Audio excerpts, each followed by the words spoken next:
Who is he to question? కేవలం sympathy ఓట్లతోనే ఆ రోజు ముఖ్యమంత్రి అయ్యారు అని చెప్పి పార్టీ అంటే ప్రచారంలో చెప్తున్నారు కదా.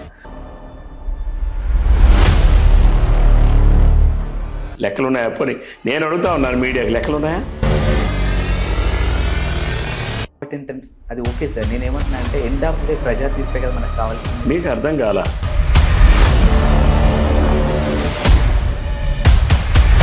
సార్, రాజన్న రాజ్యమే పెద్ద దోపిడీ రాజ్యం.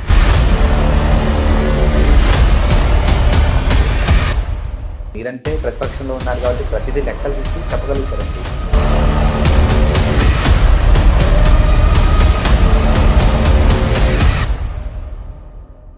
ఎప్పటికీ నిలిచేటటువంటి ఏకైక పార్టీ తెలుగుదేశం పార్టీ ఒక్కటే.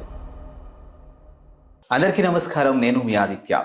శ్రీకాకుళం పార్లమెంట్ నియోజకవర్గం అధ్యక్షులు, అలాగే ఆముదాల వలస నుంచి టీడీపీ అభ్యర్థిగా ఆముదాల వలస నుంచి ఎమ్మెల్యే అభ్యర్థిగా ఉన్నటువంటి ఫ్రమ్ టీడీపీ కూన రవికుమార్ గారు మనతో ఉన్నారు. మరి ఇక్కడ రాజకీయ సమీకరణాలు ఏ విధంగా ఉన్నాయి అండ్ ఈసారి ప్రజలు ఇక్కడ ఎవరికి పట్టం కట్టబోతున్నారు, ఇలాంటి బోల్డ్ అండ్ విషయాలు తెలుసుకునే ప్రయత్నం చేద్దాం. సో ఏమాత్రం లేట్ చేయకుండా సార్తో మాట్లాడదాం. సార్ నమస్కారం. సార్ నమస్కారం అండి. ఆదిత్య గారు బాగున్నారా? బాగున్నాను, మీరు ఎలా ఉన్నారు సార్? బాగున్నాను. ముందుగా మీకు కంగ్రాచులేషన్స్ అండి. థ్యాంక్ యూ అండి. తొలి జాబితాలోనే మీ పేరు అనేది, సో చాలా సంతోషం. సో ప్రధానంగా చూసుకున్నట్టయితే మీ నియోజకవర్గానికి చూసుకున్నట్టయితే అక్కడ ఉన్నటువంటి ప్రధాన సమస్యలు ఏంటి సార్? అసలు ఫస్ట్ ఆముదాల వలస నియోజకవర్గం ప్రధానంగా ఉన్నటువంటిది అగ్రికల్చర్ బేస్డ్ కాన్స్టిట్యున్సీ. మాకు అడ్వాంటేజ్ ఏంటంటే 2 నదులు ఉన్నాయి. ఒకటి వంశధార, 2 నాగావళి. 2 నదుల మధ్యన మా ఆముదాల నియోజకవర్గం ఉంది కాబట్టి కెనాల్ బేస్డ్ ఇరిగేషన్ మాకు ఎక్కువ. సో ఇంకా ఇరిగేషన్ ఇంప్రూవ్మెంట్స్ మనం ఎంతైనా చేయొచ్చు. ఇంకొక 15-20 వేల ఎకరాల వరకు కూడా మనం నీళ్ళని కెనాల్ ఇరిగేషన్ డెవలప్ చేయడం ద్వారా ఇవ్వచ్చు. There is a possibility. అది ఇస్తే 85% of the land canal irrigation complete అవుతుంది. అందులో భాగంగానే మేము అప్పుడు నదుల అనుసంధానం, వాజ్పేయి గారు ఎప్పుడు మాట్లాడేవారు నదుల అనుసంధానం, బట్ దానిని ముందుగా తీసుకున్నటువంటిది చంద్రబాబు నాయుడు గారు. నదుల అనుసంధానంలో ఆ రోజు రాష్ట్రంలో గోదావరి నీళ్ళని కృష్ణా బేసిన్కి తరలించేది పట్టిసీమ ప్రాజెక్టు. ఇక్కడ నెక్స్ట్ రెండవది ఏంటంటే వంశధార, నాగావళి నదుల అనుసంధానం. ఆ 2 అనుసంధానంతో ప్రారంభించాం. 60% పనులని. ఆ కెనాల్ కానీ కంప్లీట్ అయితే అదనంగా ఒక 8,000 ఎకరాలు 9,000 ఎకరాలు సాగులోకి వస్తుంది.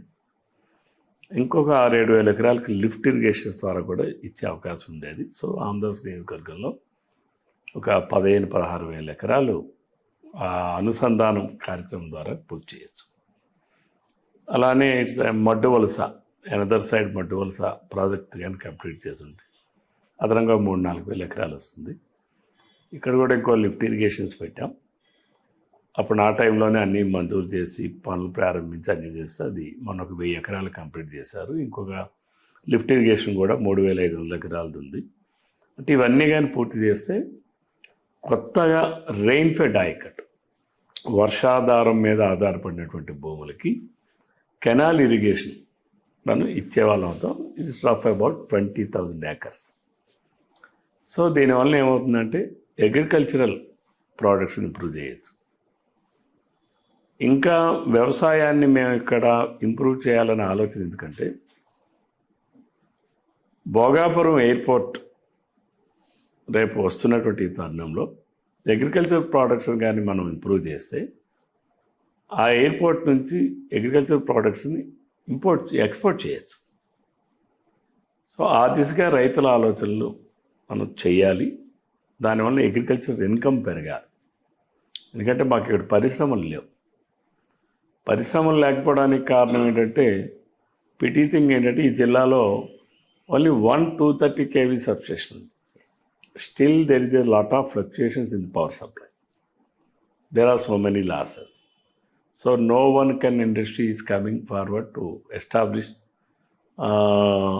ఆఫ్టర్ పైడి భీమవరం. పైడి భీమవరం వరకు వచ్చి ఆగిపోతున్నాయి, ఇక్కడ రావట్లేదు. ఇవన్నీ నేను దృష్టిలో పెట్టుకొని రేపు ఈ జిల్లాలో ఒక 400 kV సబ్స్టేషన్ ఉండాలి. సో నేను లాస్ట్ టైం ఎమ్మెల్యేగా ఉన్నప్పుడే నేను ఒక 65 ఎకరాలు ట్రాన్స్కో డిపార్ట్మెంట్కి 400 kV సబ్స్టేషన్ పెట్టాలని చెప్పి ప్రపోజల్ పెట్టి రెవెన్యూ ల్యాండ్ని ట్రాన్స్కోకి కూడా ట్రాన్స్ఫర్ చేయించారు. అయితే దురదృష్టం ఏంటంటే ఈ ప్రభుత్వం వచ్చిన తర్వాత ఆ ప్రతిపాదనలు పక్కన పెట్టేసింది. అసలు ఈ జిల్లాలో 400 kV సబ్స్టేషనే లేదు. ఇప్పుడు చూసుకుంటే అధికారంలో ఉన్నటువంటి పార్టీ తమ్మినేని సీతారాం గారు ఆ నియోజకవర్గానికి ఎమ్మెల్యేగా ఉన్నారు. అది పక్కన పెడితే ఇప్పుడు ఆయన ఒక స్పీకర్గా కూడా ఉన్నారు. మరి నియోజకవర్గంలో ఇన్ని సమస్యలు ఉన్నప్పుడు కనిపించలేదంటారు వాళ్ళకి? అంటే ఇక్కడ ఒకటి ప్రభుత్వ వైఫల్యం, 2 వ్యక్తిగా తన వైఫల్యం. ఓకే. ప్రభుత్వం పాలసీలు తీసుకునేటప్పుడు సపోజ్ చంద్రబాబు నాయుడు గారు ఆ రోజు రాష్ట్రం విడిపోయిన తర్వాత 16,400 కోట్ల రూపాయలు లోటు బడ్జెట్ ఉన్న, లోటు బడ్జెట్ అంటే అర్థం ఏంటి? జీతాలకు కూడా ఇవ్వడానికి డబ్బులు లేవు. ప్రభుత్వ యంత్రాంగానికి జీతాలు కూడా ఇచ్చేదానికి డబ్బులు లేవు. ఆ రోజుకి 1,32,000 కోట్ల రూపాయలు అప్పులు. కనీసం అట్లీస్ట్ రాజధానిలు కూడా లేదు. అంటే ముఖ్యమంత్రి కూర్చోవడానికి కుర్చీ కూడా లేదు ఆంధ్రప్రదేశ్ రాష్ట్రంలో. That is the stage. ఆ స్టేజ్లో ఆ రోజు అప్పుడే పుట్టిన బిడ్డని చంద్రబాబు నాయుడు గారికి అంగవైకల్యంతో ఉన్నటువంటి పుట్టిన బిడ్డని ఇచ్చారు. చంద్రబాబు నాయుడు గారికి ఏమి ప్రజలు 2014లో పట్టం కట్టేటప్పుడు అక్కడేమీ కుర్చీ కూడా లేదు. అటువంటి పరిస్థితుల్లో ఇచ్చినటువంటి దాంట్లో కూడా 65,000 కోట్ల రూపాయలు ఇరిగేషన్ ప్రాజెక్టుల నిర్మాణం కోసం ఖర్చు పెట్టాం. పోలవరాన్ని 72% పూర్తి చేశాం. అందులో భాగంగానే ఇరిగేషన్కి ఈ జిల్లాలో కూడా మడ్డువలస తోటపల్లి రిజర్వాయర్ కోసం కావచ్చు, అలానే వంశధార రిజర్వాయర్ కావచ్చు, ఆఫ్షోర్ రిజర్వాయర్ కావచ్చు, నదుల అనుసంధానం కావచ్చు, ఇవన్నీ కూడాను చాలా వరకు రీహాబిలిటేషన్ ప్రాసెస్ అంతా కంప్లీట్ చేశాం. అంటే రైతులకి కాంపన్సేషన్ ఇవ్వడం, వాళ్ళ ఆస్తులకు కాంపన్సేషన్ ఇవ్వడం, ఇవన్నీ కూడా పూర్తి చేశాం. వంశధారని 92% మేము పూర్తి చేశాం. అట్లానే 534 కోట్ల రూపాయలు రైతులకు ప్యాకేజ్ ఇచ్చాం. ఆఫ్షోర్లో 34% రిజర్వాయర్ కంప్లీట్ చేశాం. అక్కడ కూడా రీహాబిలిటేషన్ ప్రాసెస్ అంతా కంప్లీట్ చేశాం. తోటపల్లిలో మొత్తం ప్రాజెక్ట్ అంతా కంప్లీట్ చేశాం. ఓన్లీ ఫీల్డ్ కెనాల్స్ ఉన్నాయి. ఈ ప్రభుత్వం వచ్చిన తర్వాత కనీసం 7% చేశారు. 7%. అంటే ప్రభుత్వ వైఫల్యం ఎందుకన్నానంటే ప్రభుత్వం ప్రయారిటైజేషన్లో ఇరిగేషన్ని పెట్టుకోలేదు. గత 5 సంవత్సరాలు ప్రతి ఒక్క చెరువుని రెస్టోర్ చేశాం. దానివల్ల water tables, ground water tables పెంచాం. అలానే ఇక్కడ ఉన్నటువంటి అంటే 17 మీటర్లు డెప్త్లో ఉన్నటువంటి వాటర్ టేబుల్స్ని నీరు చెట్టు ద్వారా మేము అన్ని ఇరిగేషన్ ఆల్ సోర్సెస్ని మేము ఇంప్రూవ్మెంట్ చేయడం ద్వారా 7 మీటర్ల డెప్త్ తీసుకొచ్చాం. అంటే గ్రౌండ్ వాటర్ రాష్ట్రం మొత్తం మీద పెరిగింది. అలానే అన్నీ కూడా ఎగ్జిస్టింగ్ కెనాల్ సిస్టమ్ అంతా ఎప్పుడు ఎవ్రీ ఇయర్ కూడా రెస్టోర్ చేసేవాళ్ళం. దానివల్ల చివరి ఆయకట్టు వరకు నీరు అందించాం. ఈరోజు ఈ 5 సంవత్సరాల్లో అవన్నీ పొడిగిపోయినాయి. ఆయకట్టుకు అసలు ప్రాజెక్టు కింద ఉన్న ఆయకట్టుకు నీరు అందే పరిస్థితి లేదు. దానివల్ల అగ్రికల్చర్ ప్రొడక్షన్ పడిపోయింది. దానివల్ల రాష్ట్రం మొత్తం మీద ప్రొడక్షన్ పడిపోయింది. ఎందుకు జగన్మోహన్ రెడ్డి చేశాడు అంటే రైతుల మీద ఒక రకమైనటువంటి కక్ష. చివరి ఆయకట్టు వరకు నీళ్ళు అందించిన మిమ్మల్ని పక్కన పెట్టి మరి వాళ్ళకెందుకు పట్టం కట్టారు ఆ టైంలో? ఒక్కొక్కసారి ప్రజలు ఏమరపాటుతనం. ఒకే ఒక్కటి మీకు చెప్తా. నిన్న తెలుగుదేశం పార్టీ మేము పాజిటివ్తో ఓడిపోయాం. మీన్స్ మా ప్రభుత్వాన్ని కానీ మమ్మల్ని కానీ ప్రజలు వ్యతిరేకించలా. ఓకే. జగన్మోహన్ రెడ్డి సెంటిమెంట్తో గెలిచాడు. ఒక్క ఛాన్సు, మా నాయన చచ్చిపోయాడు, వాళ్ళ అమ్మ వచ్చి ఏం చెప్పింది, విజయమ్మ గారు తండ్రి లేని బిడ్డ మీరు ఒకసారి చూడండి, ఒక్క ఛాన్స్ ఇవ్వండి. చెల్లి ఏం చెప్పింది, మా అన్న వదిలిన బాణాన్ని నేను, మా అన్నకు ఒక్క ఛాన్స్ ఇవ్వండి అన్నాడు. జగన్మోహన్ రెడ్డి ఏం అడుక్కున్నాడు? నాకు ఒక్క ఛాన్స్ ఇవ్వండి అని అడుక్కున్నాడు. అయిపోయింది. అంటే సెంటిమెంట్ ఒక్కొక్కసారి అయిపోయింది అంటారు. ఒక ఛాన్స్ అయిపోయింది కదా. ఆయన అడిగిందే ఒక ఛాన్స్ కదా. సో ఆయన ఏమి ఇనీషియల్గా ఆయన అడిగింది ఏంటి? ఒక్క ఛాన్స్. I given opportunity. మీరే వచ్చారు నాకు ఇంటర్వ్యూ చేస్తామని అడిగారు. So I given a time. Repeatedly అంటే నాకు కూడా టైం పర్మిట్ చేయదు కదా. మీరు కూడా ఇంటర్వ్యూకి రిపీటెడ్గా రారు కదా. అంటే జగన్మోహన్ రెడ్డి అడిగినటువంటి ఒక్క ఛాన్స్ అయిపోయింది. Okay, there is no mean to give another chance. Okay, because ప్రజలకు అర్థమైపోయింది. ఈ 5 సంవత్సరాలు ఒక్క ఛాన్స్ అని 5 సంవత్సరాలు మనం అధికారం ఇస్తే రాష్ట్రాన్ని ఎంత సర్వనాశనం చెయ్యొచ్చు, ప్రాంతాలతో సహా అన్ని ప్రాంతాల్లో కూడా సర్వనాశనం చేయొచ్చు, అన్ని కులాలని సర్వనాశనం చేయొచ్చు, అన్ని మతాలను సర్వనాశనం చేయొచ్చు, అన్ని వర్గాలను సర్వనాశనం చేయొచ్చు అని నిరూపించినటువంటి ఏకైక వ్యక్తి జగన్మోహన్ రెడ్డి. కాబట్టి ఒక్క ఛాన్స్ అనేటటువంటిది అయిపోయింది. అందుకే నేను క్లియర్గా చెప్పాను. మొన్న మేము పాజిటివ్తో ఓడిపోయాం. జగన్మోహన్ రెడ్డి సెంటిమెంట్తో గెలిచాడు. సెంటిమెంట్ ఎప్పుడు కూడా ఒకసారే పనిచేస్తుంది.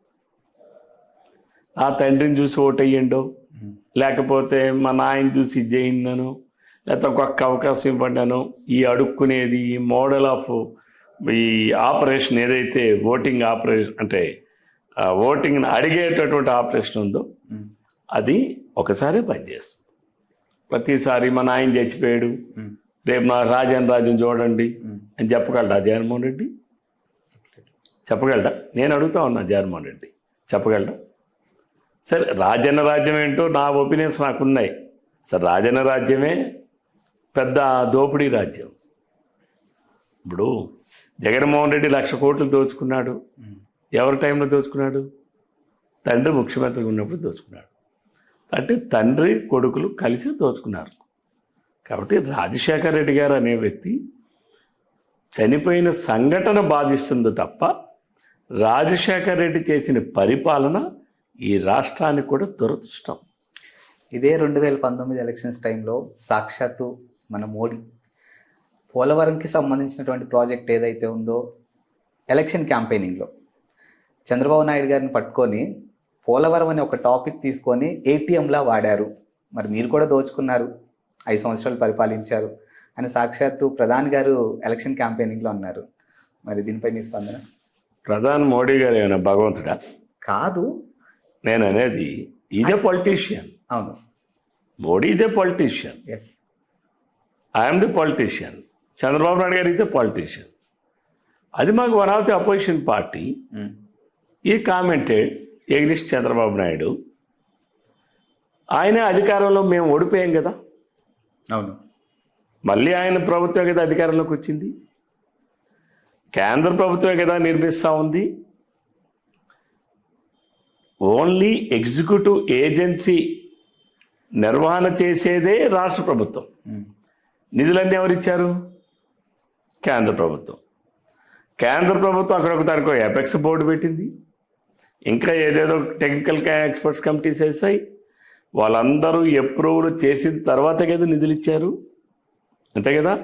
రాష్ట్ర ప్రభుత్వమే కదా ముందు డబ్బులు పెట్టింది. మేము ఎన్నికలకు వెళ్ళే నాటికి 2019లో ఏప్రిల్ 12వ తారీఖు నాడు మేము ఎన్నికలు వెళ్ళే నాటికి పోలవరం పైన రాష్ట్ర ప్రభుత్వం నిధులు 5,500 కోట్ల రూపాయలు మేము ఖర్చు పెట్టున్నవి కూడా మోడీ ప్రభుత్వం ఇవ్వలేదు.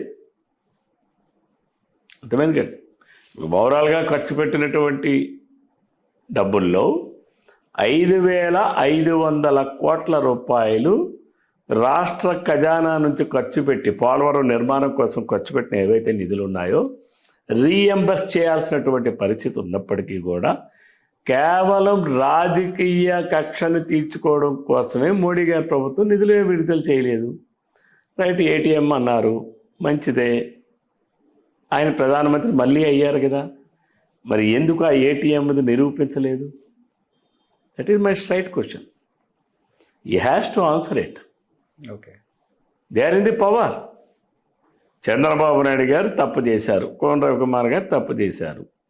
మీరు అధికారంలో ఉన్నారు, నిధులు మీరే ఇచ్చారు.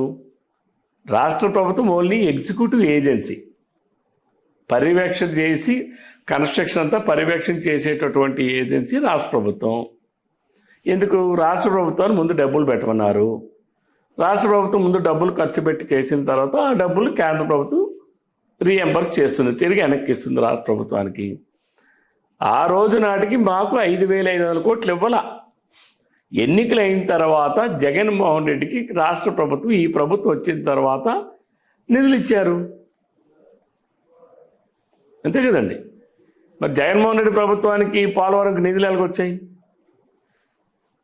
ఆ రోజు మేము ఖర్చు పెట్టిన డబ్బులకి రీఎంబర్స్ చేశారు, అంతేగాని జగన్మోహన్ రెడ్డి ప్రాజెక్టులో 2% కూడా అదనంగా ఖర్చు పెట్టలేదు కదా. పనులు పూర్తి చేయనప్పుడు రీఎంబర్స్మెంట్ క్వశ్చన్ ఎక్కడి నుంచి వస్తుంది? సో ఇది ఫ్యాక్ట్.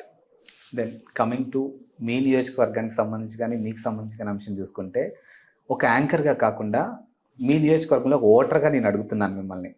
ఇప్పుడు ఎలాగో మీరు రాబోతున్నారు, సో రవికుమార్ గారికి నేను ఎందుకు ఓటేయాలి? It's a very good question. ఎందుకు ఓటేయాలనేది ప్రజలు చాలా వివేకంతో ఆలోచిస్తారు. నేను క్వశ్చన్ ఎందుకు అడిగాను తర్వాత నేను ఎక్స్ప్లెనేషన్ ఇస్తాను. నేను మీకు ప్రజలు నాకే వెయ్యాలి, రవికుమార్కి ఎందుకు వెయ్యాలని. నేను ఇది 4వసారి పోటీ చేయడం. రేపు 2009లో పోటీ చేశా, ఓడిపోయాను. ఆ రోజు ప్రత్యేకమైనటువంటి పరిస్థితులు. తెలుగుదేశం పార్టీ అభ్యర్థిగా నేను పోటీ చేశా. 2014లో పోటీ చేశా, ప్రజలు ఆశీర్వదించారు, గెలిచాను. 2019లో ఓడిపోయాను. రేపు 2024లో వెళ్తున్నాను. నాకు ఇచ్చిన 5 సంవత్సరాల కాల పరిమితిలో నేను ఆ 5 సంవత్సరాలు చేసినటువంటి నియోజకవర్గంలో చేసినటువంటి సంక్షేమం కావచ్చు, అభివృద్ధి కావచ్చు, ఈ రెండే నాకు పారామీటర్స్. ఏ పొలిటికల్ పార్టీకైనా, ఒక రాజకీయ నాయకుడికైనా పారామీటర్స్ ఏంటి? ఈ రెండు. మూడో పారామీటర్ కూడా ఇంకోటి ఉంది. It's very very important. ప్రజలతో ఏ రకంగా నేను మమేకమయ్యాను, ప్రజలతో ఏ రకంగా నేను బిహేవ్ చేశాను, అలానే కరప్షన్ ప్రాక్టీసెస్ కానీ, మాల్ ప్రాక్టీసెస్ కానీ, వీటన్నిటి మీద కూడా ప్రజలు చూస్తారు. అంటే ఒక వ్యక్తి తాలూకాది నేను చేసిన సంక్షేమం, అంటే ప్రభుత్వ కార్యక్రమాన్ని ప్రజలకు అందించేటటువంటిది ప్రాసెస్. రెండవది, ప్రభుత్వం నుంచి నిధులు తీసుకొచ్చి ప్రజలకు అవసరం, ఆకాంక్షలు తీర్చేటటువంటి development activities. Infrastructure creation. Infrastructure create చేయడం ద్వారా ఏంటంటే ప్రజల ఆస్తుల తాలూకా విలువలు పెరుగుతాయి. అలానే మూడవది, నేను ప్రజలతో మమేకమైనటువంటి విధానం, my personal behaviours including body language, అలానే my personal disciplines and characters. ఆ 5 సంవత్సరాల్లో నేను ఏ రకంగా ప్రజలతో మమేకం అయ్యాననేటటువంటి ప్రజలందరికీ తెలుసు. నా నియోజకవర్గం అర్ధరాత్రి నా తలుపు తట్టిన ప్రతి ఒక్కరి సమస్య అందుకు కూడా బాధ్యతగా నేను నిర్వహించాను. ఒకటి, గడచిన 50 సంవత్సరాల్లో చెయ్యలేనటువంటి పనుల్ని 5 సంవత్సరాల్లో నేను చేసి చూపించాను. అయితే సహజంగా మంచి అనేది చాలా లేటుగా తాబేళ్ళ నడుస్తుంది. అబద్ధం అనేది గాలి కన్నా వేగంగా నడుస్తుంది. నేను చేసినటువంటి అభివృద్ధి ఈరోజు కంపారిజన్ చేసుకున్నారు. ఎప్పుడు కూడా ఒక చెడు జరిగితేనే ఒక మంచి తాలూకా విలువ ఏంటో జరుగుతుంది. మనిషి బతుకున్నప్పుడు మనిషి విలువ తెలియదు, మనిషి పోయినాక ఆ మనిషి విలువ తెలుస్తుంది. అట్లాగే నేను చేసిన మంచి ఏంటో, నేను చేసిన అభివృద్ధి ఏంటో, నేను చేసిన సంక్షేమం ఏంటో ఈరోజు ప్రజలు గమనిస్తూ ఉన్నారు, కంపారిజన్ చేసుకుంటూ ఉన్నారు. సో తప్పనిసరిగా మళ్ళీ ఆమదాలవలస నియోజకవర్గం ప్రజల ఆకాంక్షలు నెరవేరాలి, ఇంకా చేయాల్సిన కార్యక్రమాలు పూర్తి కావాలనంటే తెలుగుదేశం పార్టీనే ఆదరించాలి, అభిమానించాలి. ఇకపోతే పర్సనల్గా నేను ఒక క్యారెక్టర్తో పాలిటిక్స్ చేస్తున్నా. నేను చదువుకుని రాజకీయాల్లోకి వచ్చింది ఒక ఎగ్జాంపులరీ పొలిటీషియన్గా ఉండాలి. ఎవరైనా సరే భవిష్యత్ తరాల్లో పలానా వాళ్ళుగా మేము ఉండాలనే ఆలోచన ఎగ్జాంపుల్గా నేను ఉండాలనేటటువంటి విధానంతో నేను రాజకీయాలు చేస్తున్నాను. ఈ రోజుకైనా సరే నా నియోజకవర్గంలో పార్టీ పరంగా నన్ను విమర్శించవచ్చు, లేకపోతే ఇంకోరెవరో ఈర్ష్యతో విమర్శించవచ్చు, దురుద్దేశంతో విమర్శించవచ్చు. కానీ వ్యక్తిగతంగా ఏ ఒక్కరూ నేను ఈ తప్పు చేశానని విమర్శించే పరిస్థితి ఈ నియోజకవర్గంలోని కాదు, ఈ జిల్లాలోని కాదు, ఎక్కడ కూడా లేదు. ఎందుకన్నా ఒక పొలిటీషియన్గా నాకేం కావాలి? అంటే ఇందాక మీరు బిహేవియర్ అని అన్నారు కదా, సో రీజన్స్ ఏవైనా ఉండొచ్చు. సమ్ సిచ్యువేషన్స్లో సమ్ రీజన్స్లో మీరు అరెస్ట్ వరకు కూడా వెళ్ళారు. It is called behaviour? No, it's never. Because Jaganmohan Reddy అనే వ్యక్తి అధికారంలోకి వచ్చిన తర్వాత తెలుగుదేశం పార్టీ నాయకుల్ని కార్యకర్తల్ని వేధించడంలో భాగంగానే నా పైన కేసులు. మీరు తప్పు చేయలేదు. తప్పుడు ఎందుకు చేశా? ప్రజల కోసం ప్రశ్నించడమే తప్పు అని అనుకుంటే ప్రజాస్వామ్యంకి అర్థమే ఉంది. Okay, what for we are here? ఎవరి కోసం మేము ఉన్నాం? ప్రజల కోసం. మేము వీఆర్ ఫర్ ది పీపుల్. వాళ్ళ గొంతుకుని మా గొంతుకుగా చేసి మాట్లాడాలి, వాళ్ళ బాధని మా బాధగా ఫీల్ అయ్యి మాట్లాడాలి, వాళ్ళ ఆక్రందాన్ని మేము వినిపించాలి, వాళ్ళ ఆక్రోశాన్ని మేము వినిపించాలి. ఆ అరెస్ట్ టైంలో ప్రతిపక్షంలో ఉండి పోరాడడం ఒక ఎత్తు, దానికి శృతి మించి మాట్లాడారు కాబట్టి, శృతి మించి ఉన్నారు కాబట్టి మేము అరెస్ట్ వరకు తీసుకెళ్ళాము అనే వాదనలు కూడా వినిపిస్తున్నాయి. శృతి మించి మాట్లాడకపోతే ఇక రోడ్డు మీద దిగిన తర్వాత మంచిగా ఉంటాం. ఎవరినైనా నేను ఎదిరిస్తా, ఈవెన్ జగన్మోహన్ రెడ్డి. ఏదైతే డెమోక్రటిక్ లైన్స్ దాటినా, చట్ట పరిధి దాటినా తప్పనిసరిగా జగన్మోహన్ రెడ్డి అయినా సరే నా విధానం ఇలాగే ఉంటుంది. ఎందుకంటే నేను చట్ట పరిధిలో నేను నడవడానికి ప్రయత్నం చేస్తా. చట్ట పరిధిలోనే ప్రతి ఒక్క వ్యక్తి నడవాలని నేను కోరుకుంటా. ప్రతి ఒక్కరు కూడా చట్టాన్ని గౌరవించాలి. చట్టాన్ని గౌరవించడం అంటే చట్టానికి లొంగడం కాదు. మీరు చట్టాన్ని అతిక్రమించేటప్పుడు తప్పనిసరిగా నేను క్వశ్చన్ చేస్తాను. It is my right. ప్రశ్నించడమే నేరం అనుకుంటే ఈ ప్రభుత్వం నేరం అనుకుని నా మీదే కాదు, ఈ రాష్ట్రంలో ఎన్ని కేసులు ఉన్నాయి? జగన్మోహన్ రెడ్డి పాదయాత్ర చేయలేదా? కేసులు పెట్టావా? మైక్ లాక్కున్నావా? స్టూల్ లాక్కున్నావా? వెహికల్స్ లాక్కున్నావా? మరి లోకేష్ బాబు గారు పాదయాత్ర చేస్తే ఎందుకు మైక్ లాక్కున్నారు? ఎందుకు వెహికల్స్ తీసుకెళ్ళి సీజ్ చేశారు? స్టూల్ కూడా ఎందుకు లాక్కున్నారు? నేను మళ్ళీ I can proudly say last 5 years 2014 నుంచి 19 వరకు నా ఆమదాల వలస నియోజకవర్గంలో మీరు 4 పోలీస్ స్టేషన్స్ ఉన్నాయి, మీరు వెళ్ళి చూసుకోండి. రాజకీయపరమైనటువంటి కంప్లైంట్స్ కానీ రిజిస్టర్ ఎఫ్ఐఆర్లు కానీ ఒక్కటంటే ఒక్కటి లేదు. 5 సంవత్సరాల్లో రాజకీయ పార్టీలు లేవా? తెలుగుదేశం వైసీపీ లేదా? ఎక్కడ కూడా ప్రతి గ్రామంలో ఆ పార్టీకి ఈ పార్టీకి ఉంటారు కదా, వర్గ వైషమ్యాలు ఉన్నాయి కదా, అయినా ఎందుకు లేవు? నేను నమ్మే సిద్ధాంతం ఎప్పుడైతే లా అండ్ ఆర్డర్ పీస్ఫుల్గా ఉంటుందో డెవలప్మెంట్ చేయగలం.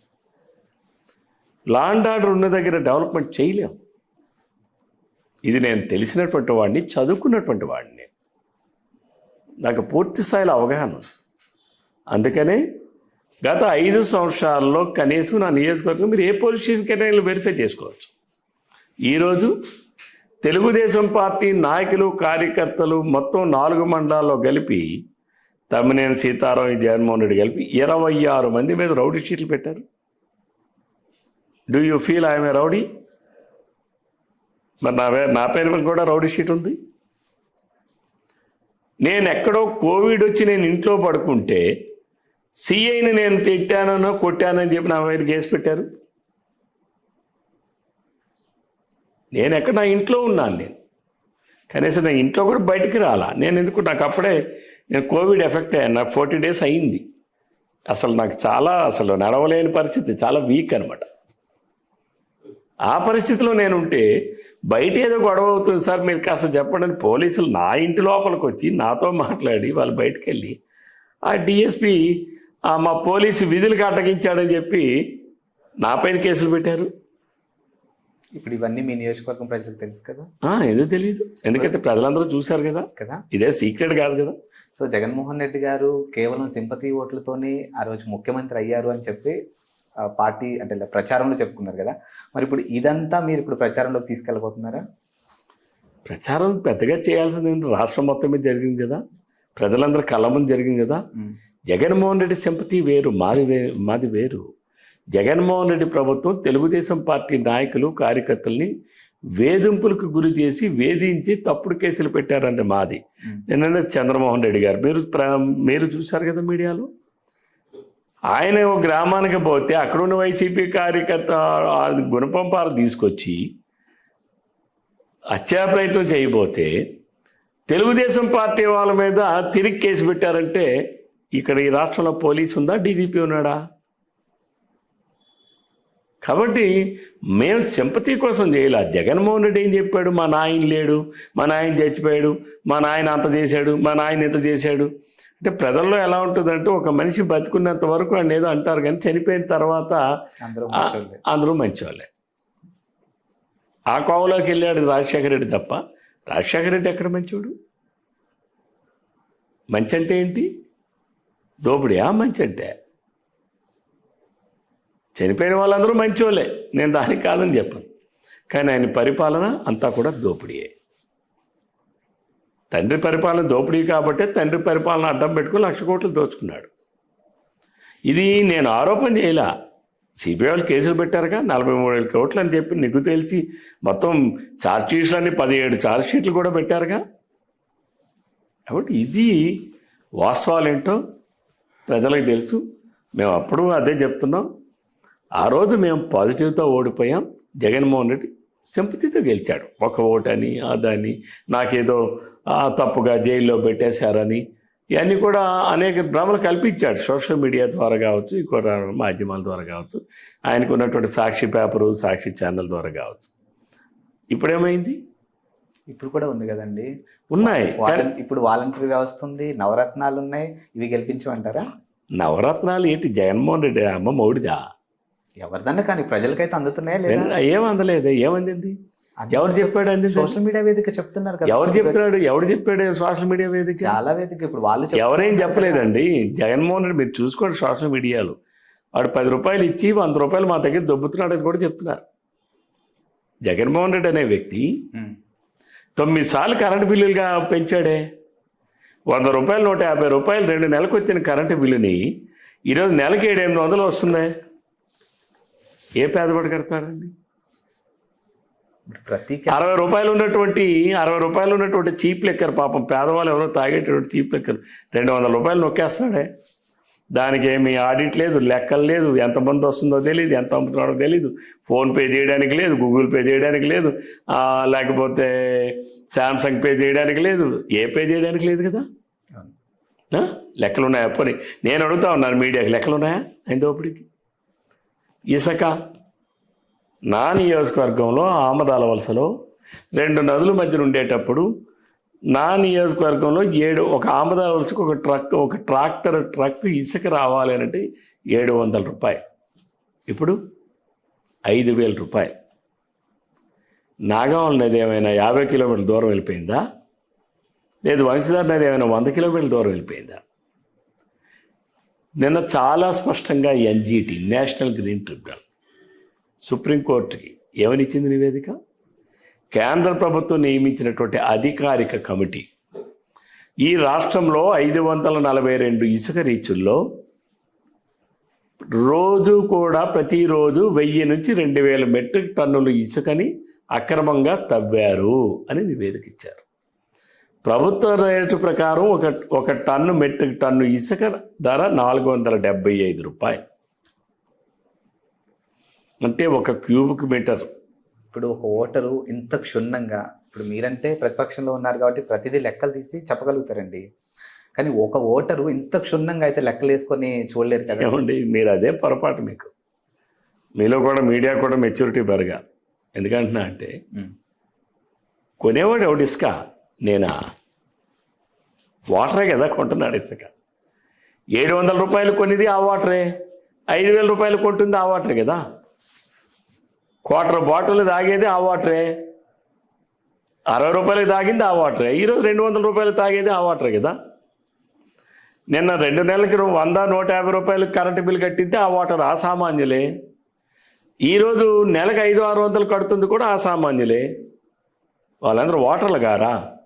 మందు తాగేది వాటర్లు కాదా? జగన్మోహన్ రెడ్డి చెప్తున్నాడు, నేను 85 లక్షల మంది నా పథకాలన్నీ లబ్ధి పొందారని చెప్పి. 85 లక్షల మంది 60 రూపాయలు 200 రూపాయలకేమో మందు బాటిల్ పెంచి తాగారు కదా. ఆ డబ్బులేవి? ఈ రాష్ట్రంలో 1,43,00,000 ఇల్లు ఉన్నాయన్నాడు. 1,43,00,000 ఇల్లు, నెలకి 200 రూపాయలు, 150 రూపాయలు వచ్చినటువంటి కరెంటు బిల్లు, ఈరోజు 2 నెలలకు వచ్చే కరెంటు బిల్లు నెలకు 600-700 వస్తుందనంటే మరి ఆ ఇళ్ళన్నిటికీ ఎంతలాగావు? 500 రూపాయలు ఉన్నటువంటి గ్యాస్ కనెక్షను, గ్యాస్ సిలిండర్ ధర ఈరోజు 1,200 రూపాయలు, 700 రూపాయలు. అందులో నీ వ్యాట్ ట్యాక్స్ ఎంత? నువ్వు ఎంత లాగుతున్నావు? పెట్రోల్ డీజిల్ ఛార్జీలు, పక్కన ఉన్నటువంటి ఒరిస్సాకి మాకు 5 రూపాయలు తేడా ఉంది, ఆంధ్రప్రదేశ్కి ఒరిస్సాకి. పక్కన ఉన్న తమిళనాడుకి మనకి 10 రూపాయలు తేడా ఉంది 1 లీటర్ పెట్రోల్ ధర. పక్కన ఉన్నటువంటి కర్ణాటకకి మనకి 13 రూపాయలు వ్యాట్ ట్యాక్స్ తేడా ఉంది. మరి ఈ ధరలన్నీ ఎవరిపోతున్నాయి? ఎవరైనా చెప్పాలి? చంటి పిల్లలు ఎవరు లేరండి, ప్రజలందరికీ అన్ని విషయాలు తెలుసు. అయితే ఆయన ఏదో మాట్లాడుతూ ఉన్నాడు, నేను అది ఇచ్చా ఇది ఇచ్చి. ఏమి ఇచ్చాడండి? 200 రూపాయలు రాష్ట్రం విడిపోయేటప్పటికీ 1,32,000 కోట్ల రూపాయల అప్పులున్నా, 16,400 కోట్ల రూపాయల లోటు బడ్జెట్ ఉన్నా, రాజధాని లేకపోయినా 200 రూపాయలు ఉన్న పింఛన్ని 1,000 రూపాయలు చేసినటువంటి, ఒకటేసారి 800 రూపాయలు ముఖ్యమంత్రి అయినటువంటి 2 నెలల్లోనే పెంచి అందించినటువంటి నాయకుడు చంద్రబాబు నాయుడు. జగన్మోహన్ రెడ్డి 800 రూపాయలు పెంచడానికి 5 సంవత్సరాలు పట్టింది. ఎవరిది మంచి పరిపాలన? ఆ రోజు ముఖ్యమంత్రి కూర్చోడానికి కుర్చీ లేదు. ఈరోజు జగన్మోహన్ రెడ్డి కూర్చోడానికి ఒక రాజధాని ఇచ్చాం, ఒక సెక్రటేరియట్ ఇచ్చాం, ఒక అసెంబ్లీ ఇచ్చాం, ఒక హైకోర్టు ఇచ్చాం, అన్ని కేంద్ర ప్రభుత్వ కార్యాలయాలను కూడా పెట్టించాం. రాష్ట్ర ప్రభుత్వం మొత్తం ప్రభుత్వ యంత్రాంగం అంతా కూడా అమరావతిలోనే ఉన్నట్టుగా చేశాం. అది మేము చేసినటువంటిది. ఆ రోజు మాకు అవేం లేవే. ఇవన్నీ మేమే కదా సమకూర్చాం. జగన్మోహన్ రెడ్డి ఎక్కడైనా ఒక ఆఫీస్ బిల్డింగ్ కట్టాడా? డీజీపీ ఆఫీస్ కట్టింది మేము, ఏపీఐఎస్సీ ఆఫీస్ నిర్మించింది మేము, విద్యుత్ సౌధ ఆఫీసు నిర్మించింది మేము, ఎండోమెంట్ డిపార్ట్మెంట్ ఆఫీస్ నిర్మించింది మేము, ఆర్ఎండ్బి ఆఫీస్ నిర్మించింది మేము. అన్ని ప్రభుత్వ కార్యాలయాలు కూడా కొత్తగా నిర్మించామే. రాజధానిలో 33,000 ఎకరాలు భూసేకరణ చేశామే, భూ సమీకరణ చేశాం విత్ ఫ్రీ ఆఫ్ కాస్ట్. ప్రభుత్వానికి 8,200 ఎకరాలు ఉచితంగా వచ్చిందే ప్రభుత్వానికి. ఇన్ని కార్యక్రమాలు మేము చేశాం. అయితే ఎక్కడో ఒక ఏమరపాటుతనం, ఓవర్ కాన్ఫిడెన్స్. మేము అధికారంలోకి వచ్చిన నాటికి ఈ ఆంధ్రప్రదేశ్ రాష్ట్రంలో మొత్తం పింఛన్ల సంఖ్య 32 లక్షలు. 2019 మార్చి 31వ తేదీ నాటికి ఈ రాష్ట్రంలో పింఛన్ల సంఖ్య 56 లక్షలు. అంటే ఎన్ని లక్షలు ఇచ్చామండి? 22 లక్షలు కొత్త పెన్షన్లు ఇచ్చాం, అనేక కేటగిరీలు ఇచ్చాం. డప్పు కొట్టే కళాకారులకి 50 సంవత్సరాలు నిండితే 3,000 రూపాయలు పెన్షన్ ఇచ్చింది చంద్రబాబు నాయుడు. చెప్పులు కుట్టేవాడికి 50 సంవత్సరాలు దాటితే 3,000 రూపాయలు పెన్షన్ ఇచ్చింది చంద్రబాబు నాయుడు. వికలాంగులకి 3,000 రూపాయలు పెన్షన్ ఇచ్చింది చంద్రబాబు నాయుడు. ఒంటరి మహిళ భర్త ఉన్నాడో లేడో తెలియక భర్తతో విడాకులు తీసుకొని పిల్లలతో ఒంటరిగా జీవిస్తున్నటువంటి ఒంటరి మహిళలకి 35 సంవత్సరాల వయసు దాటితే 3,000 రూపాయలు పింఛన్ ఇచ్చింది చంద్రబాబు నాయుడు. ఎవరైతే ఫిషర్మెన్ ఉన్నారో 50 సంవత్సరాల వయసు దాటిన ఫిషర్మెన్లకి అందరికీ కూడా 50 సంవత్సరాల వయసు దాటితే 3,000 రూపాయల పెన్షన్ ఇచ్చింది చంద్రబాబు నాయుడు. ఎవరైతే గిరిజనులు ఉన్నారో గిరిజనులందరూ కూడా 50 సంవత్సరాలు దాటితే పెన్షన్లు ఇచ్చింది, 3,000 రూపాయల పెన్షన్ ఇచ్చింది చంద్రబాబు నాయుడు. ఈ పింఛన్లన్నీ ఎవరిచ్చారు? చంద్రబాబు నాయుడు గారు కాదా? Telugu Desam party it's a brand. Pension అనేటటువంటి పథకాన్ని మొట్టమొదటిగా ఈ దేశంలో పెట్టింది తెలుగుదేశం పార్టీ, నందమూరి తారక రామారావు గారు. నాటి నుంచి నేటి వరకు 32 లక్షల పెన్షన్లు. ఇది నేను చెప్పడంలా, మీ దగ్గర ప్రభుత్వ అధికారిక ఉత్తర్వులు ఉంటాయి, మీరు చూసుకోండి. కానీ జగన్మోహన్ రెడ్డి లాంటి ఒక అబద్ధాలు పొట్ట 34 లక్షలు ఉన్నాయి, నేను 56 లక్షలు ఇచ్చానంటాడు. ఈ జగన్మోహన్ రెడ్డి అధికారంలోకి వచ్చాక 7 లక్షల పెన్షన్లు రద్దు చేశాడు. ఎందుకు రద్దు చేశావు? 300 యూనిట్లు కరెంటు కాలితే రద్దు చేశావు. 3 ఎకరాల పల్లభం ఉంటే రద్దు చేశావు. 1000 అడుగులు ఇల్లు పొడవు 1050 అడుగులు ఉన్నా సరే రద్దు చేశావు. ఒక ఇంట్లో ఒక 2 పెన్షన్లు వస్తున్నాయని చెప్పి రద్దు చేశారు. ఒక ఇంట్లో 2 విడోలు ఉండకూడదా? వాళ్ళ అర్హులు కారా? ఒక ఇంటిలో ఒక విడో లేకపోతే ఒక అంగవైకల్యంతో బాధపడే వాళ్ళు ఉండకూడదా? అర్హులు కారా? ఒక ఇంట్లో 2 అంగవైకల్యంతోనే బాధపడే వాళ్ళు పేదవాళ్ళు ఉంటారు, వాళ్ళ అర్హులు కారా? ఇలాంటి పెన్షన్లు 7 లక్షల మంది పెన్షన్లు రద్దు చేశాడు ఈ జగన్మోహన్ రెడ్డి అధికారంలోకి వచ్చాక. కొత్తగా ఎక్కడ పెన్షన్లు ఇచ్చాడు? చనిపోయినవి కూడా 6 నెలలకు ఒకసారి. ఆ రోజు చంద్రబాబు నాయుడు గారు, ఒక నెలలో ఎవరైనా పింఛన్దారులు ఏదైనా కారణాల వలన, అంటే వాళ్ళు ఎక్కడికైనా ప్రదేశాలకు వెళ్ళడం వల్ల తీసుకోలేకపోయినా, లేదా ఒక హాస్పిటల్ సర్వీసెస్కి వెళ్ళడం తీసుకోలేకపోయినా, 3 నెలల వరకు కూడా 3 నెలల పెన్షన్లు కూడా ఒకటేసారి ఇచ్చే పరిస్థితి ఉండేది. ఈరోజు అది ఉందా? ఈ నెల కానీ ఏదైనా కారణం వలన ఒక కూతురు దగ్గరికి వెళ్ళిందని అనుకుంటే ఆ నెల పింఛన్ ఆమెకు మరి లేదు. లేదు ఎవరైనా బాగలేక హాస్పిటల్కి వెళ్తే ఆ నెల పెన్షన్ లేదు. కానీ ఆ రోజు చంద్రబాబు నాయుడు గారు 3 నెలల వరకు కూడా ఇచ్చేటటువంటి పరిస్థితి ఉండేది, ఒకటేసారి ఇచ్చేవాళ్ళు. 1000 రూపాయలు ఉన్న పెన్షన్ 2000 రూపాయలు చేసింది నవంబర్ నెల 2018 నవంబర్ నెల నుంచి అమలు చేశాం. విత్ ఎరియర్స్ ఇచ్చాం. ఇవన్నీ స్టాటిస్టిక్స్, ప్రభుత్వం దగ్గర లెక్కలు ఉన్నాయి, అధికారిక లెక్కలు ఉన్నాయి.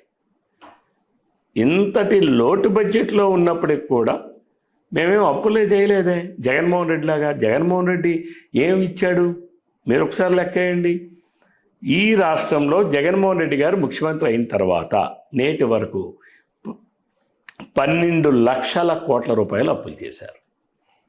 ఈ 5 సంవత్సరాల్లో ఈ ప్రభుత్వానికి వచ్చిన ఆదాయం 10 లక్షల కోట్లు. 10 లక్షల కోట్లు పెట్టింది నేను కాదు కదా చెప్పింది, అసెంబ్లీలో బడ్జెట్లోనే కదా పెట్టారు. అప్పులు కూడా కార్పొరేషన్ అప్పులు, నువ్వు డైరెక్ట్ బారోయింగ్స్, అలానే అన్నీ చూసుకుంటే 12 లక్షల కోట్లు ఉన్నాయి కదా అప్పులు. వెరసి ఎంత అయిందండి? 22 లక్షల కోట్ల రూపాయలు ఈ రాష్ట్రానికి ఆదాయం వచ్చింది. జగన్మోహన్ రెడ్డి గారి సంక్షేమానికి ఖర్చు పెట్టింది ఎంత అండి?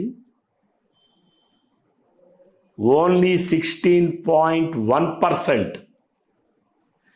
తెలుగుదేశం ప్రభుత్వం 2014 నుంచి 2019 వరకు మాకు వచ్చినటువంటి ఆదాయం 7 లక్షల కోట్లు.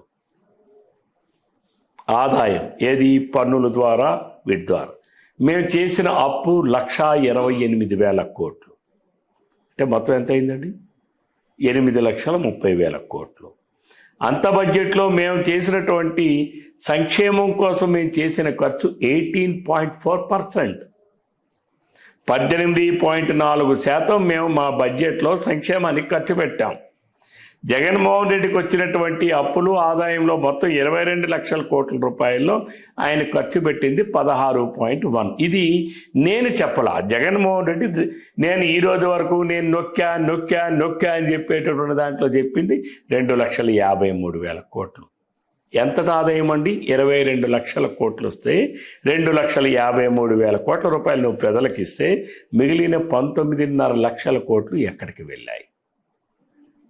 మా బడ్జెట్ 8,30,000 కోట్ల రూపాయలు మా బడ్జెట్. 8,30,000 కోట్ల రూపాయలు మా బడ్జెట్లో మేము ఆ రోజు 1,28,000 కోట్ల రూపాయలు ప్రజలకు ఇచ్చాం. అనేక 134 సంక్షేమ పథకాలు మావి. జగన్మోహన్ రెడ్డికి ఏంటండి? 9.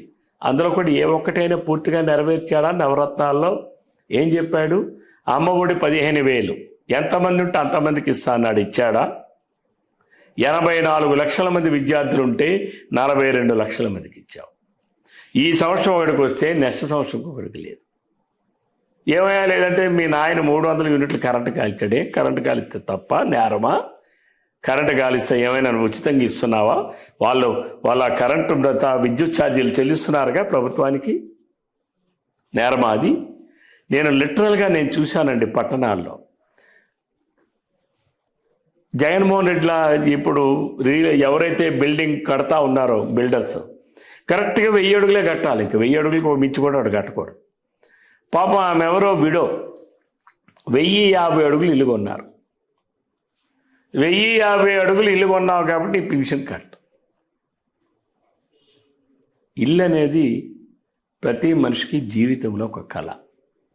సొంత ఇల్లు అనేది ప్రతి ఒక్కరికి కూడా అవసరం.